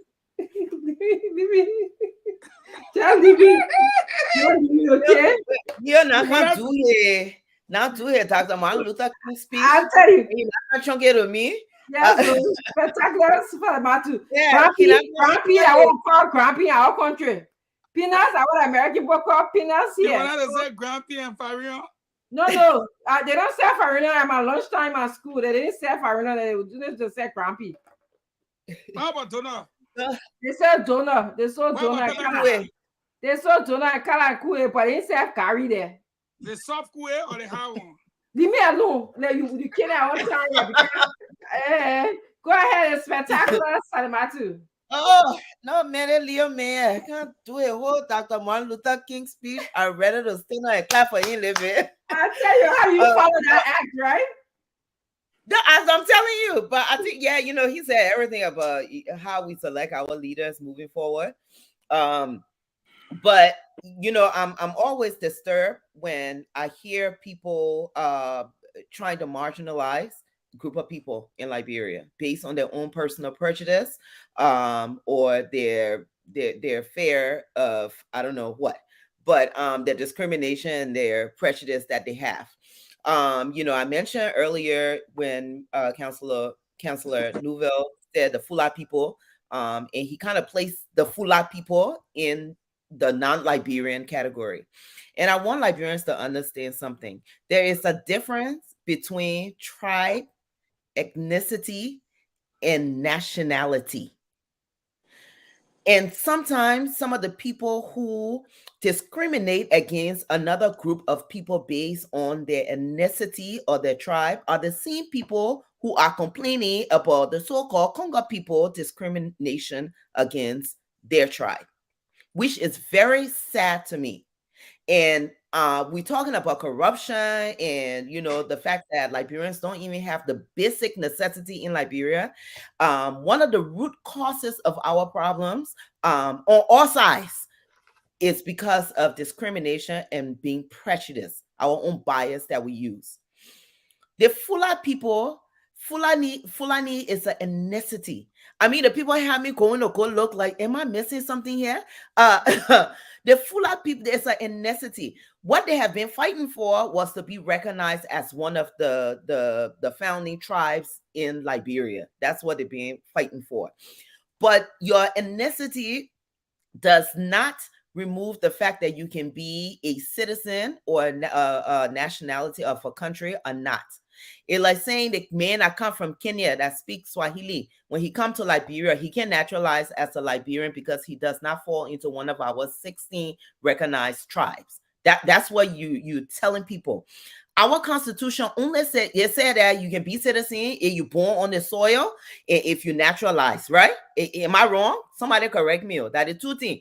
The only thing we said, you born cannot be Negro descent. Yeah. But if you are of Negro descent and you're coming from somewhere else and you come, You born child at a child a Liberian. Or if you decide at that moment that you want to naturalize as a Liberian, you can be a Liberian. So let's refrain from saying, oh, you know what? When we start talking about non-Liberian, we just chunk the one whole group of people inside because we have our own personal prejudice and bias towards that group of people. And I say my piece. If I lying, I beg your please go your research it. That one thing I love about Google. Look, yeah, when people are talking to me, even if I don't understand something, the first thing I do, I start Googling it to understand it because I want to learn. Okay. So with that said, I think I will leave it there, but I pray to God that we can have a conversation about, of course, tribalism and ethnicity in Liberia, as well as the businesses in Liberia. That whole Liberianization, when you start really reading about it, it strikes a chord with me because, we complain a lot that the economy is in the hands of the foreigners. But then you got us that sit in power. That's supposed to be making the laws that protect us. And we're not doing it. You got a list of businesses from 1970 something. At the time that they wrote that law, it was beneficial to Liberians. They wrote it for a reason. The reason why they decided to pick selling sand, selling rock, ice cream, this and that, it was beneficial for that time frame. We are now 40-something years, because 1970 said on my birthday. We are now 47 years later, and we still have the list of businesses. And my question is always, Liberians have not grown. We grow from those businesses yet. We haven't. Why can't we not have these type of conversation to help drive the legislature to do their job, to help drive the ministers and all of those technical staff at the ministry to do their jobs? But yet instead, we're still complaining that, oh, the foreigners got the country at hand. The foreigners you have the law. You have the power to pass the law. You have the power to implement the law. But you're selling everything for small change. Because we too busy fighting amongst ourselves. The other mayor, he not Liberian enough. The other mayor, he jacking it. The other mayor, me, I let you for what thing? Why has it done? You keep giving in your prejudice towards a certain group of tribe or somebody group of people be based on their ethnicity. Guess what? We'll continue to die in our poverty. Thank you, Salimatu, the spectacular Salimatu. It's such an honor to be here on this platform with you. Love brilliant women. So we're going to turn our attention next to Hussein Fadiga, who's going to always hold Liberians' feet to the fire and our government feet to the fire. Go ahead, Mr. Fadiga. I come in trouble making a what boy people then be. I mean, say I get a cap on. Okay.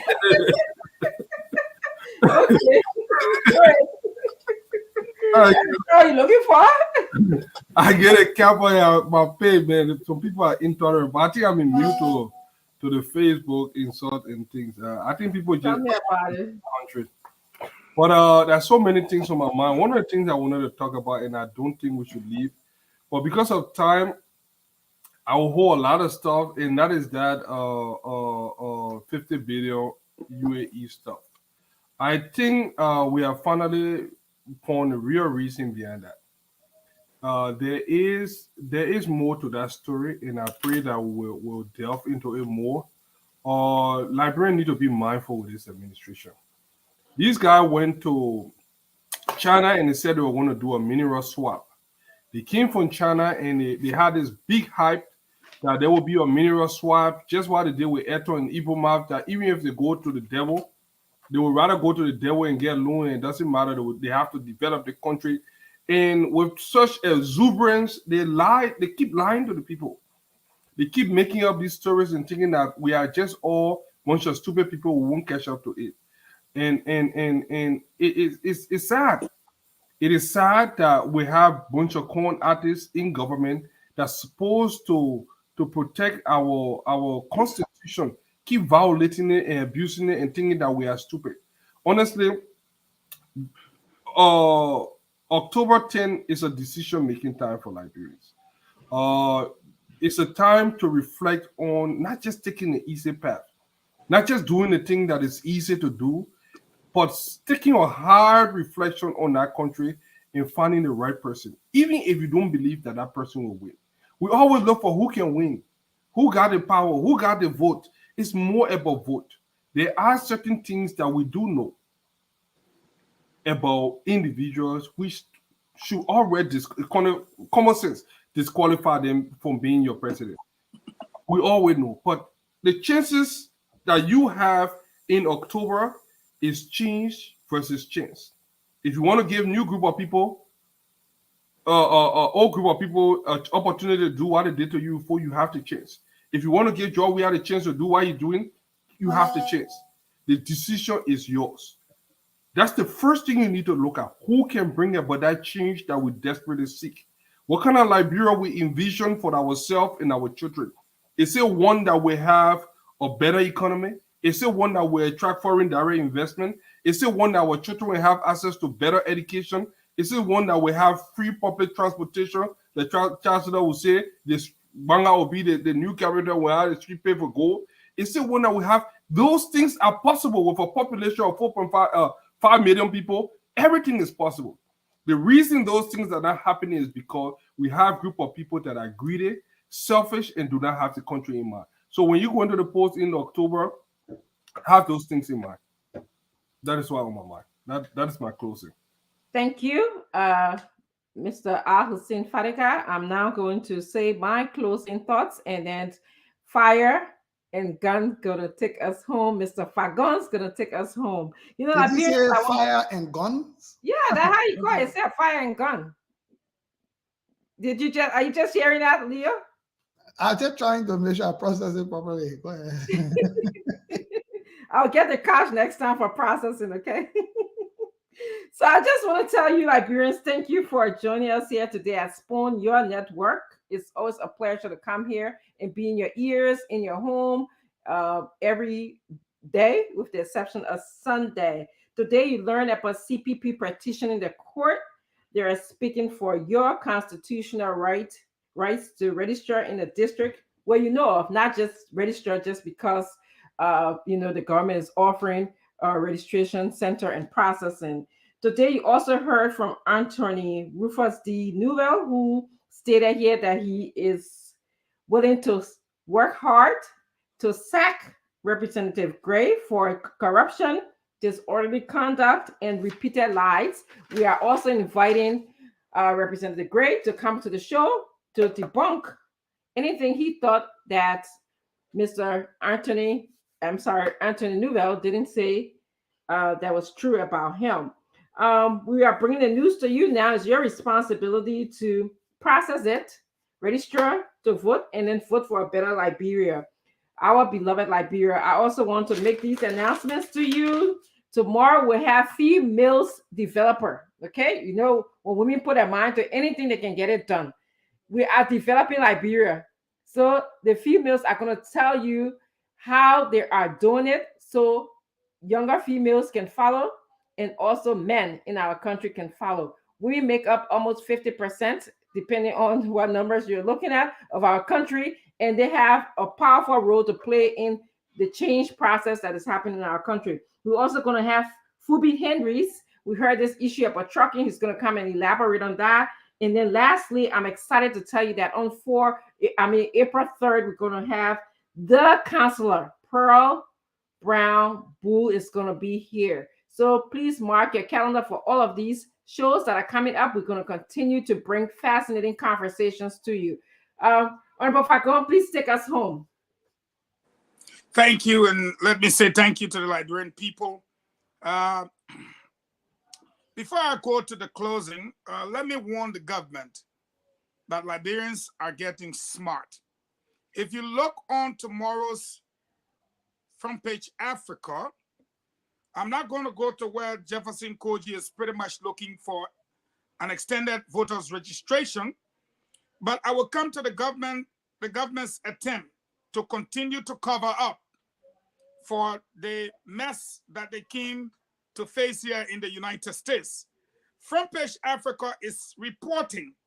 If you look on the stuff, they say, and I'm reading, the race for command center in the ECOWAS region by the world's superpowers could explain, take note of the word down there, could, which is, let me go on, could explain President Weah's secret meeting at the CIA headquarters. That is what we call speculative. You are speculating that this could explain his visit. And why do they think this could explain his visit, which is speculative? Is because they're quoting somebody who says it will change the whole calculus of the strategic global campaign. First question, what will change the whole calculus? You didn't state, you just quoting the man. It will change the whole calculus of the strategic global campaign plans of protecting the homeland.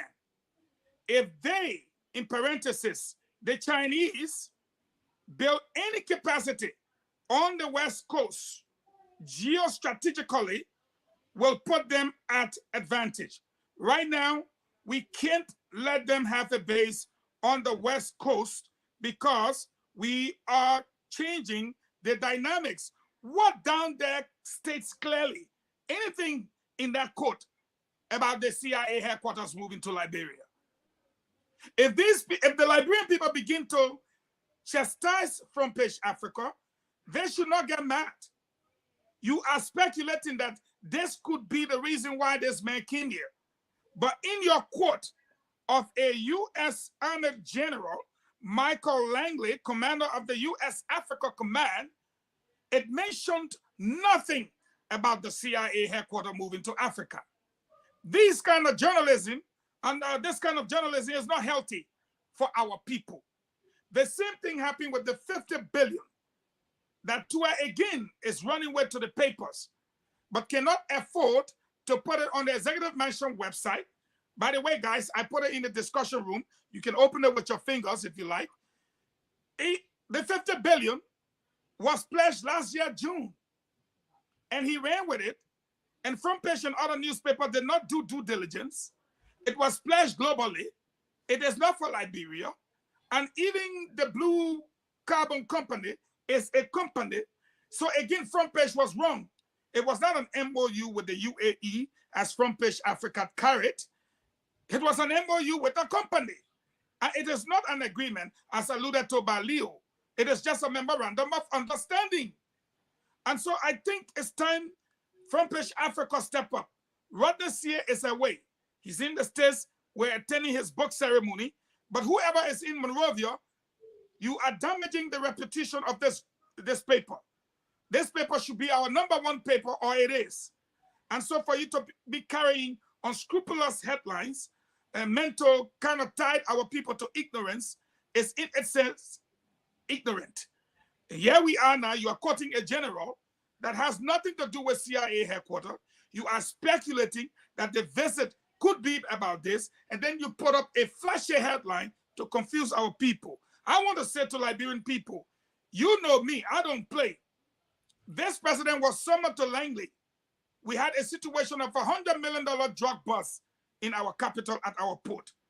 After they burned $100 million worth of drugs, they were on their way to the embassy, a lying man would say, when the $40 million show up behind them. They had to turn out and burn it again. Before they realized they had a cache of weapons, sniper rifles, and what have you. We have also seen the kind of massive corruption of USAID monies. We've seen the threat of money laundering that could land in the hands of terrorists that may have even hurt Israelis and other countries around the world. Yes, I close by saying, we know what's happened in Burkina Faso. We know what has happened in Mali. We know what has happened in Guinea, right next door. We understand that Wagner is closing in on the West African region, but all to say the least, Liberia is not different. But if the United States continue to trade with this president, then of course they're jeopardizing their national security interests. I respectfully submit, Madam Moderator. Thank you very much. Thank you for joining us, and we'll see you tomorrow. Thank you. Goodbye. Thank you, panelists. Is it Sister Teddy? It passes Teddy. Yeah, I went it's 7:10. Let's clap for her. What? And she run away. Yakunaya. Bye-bye. Discussion.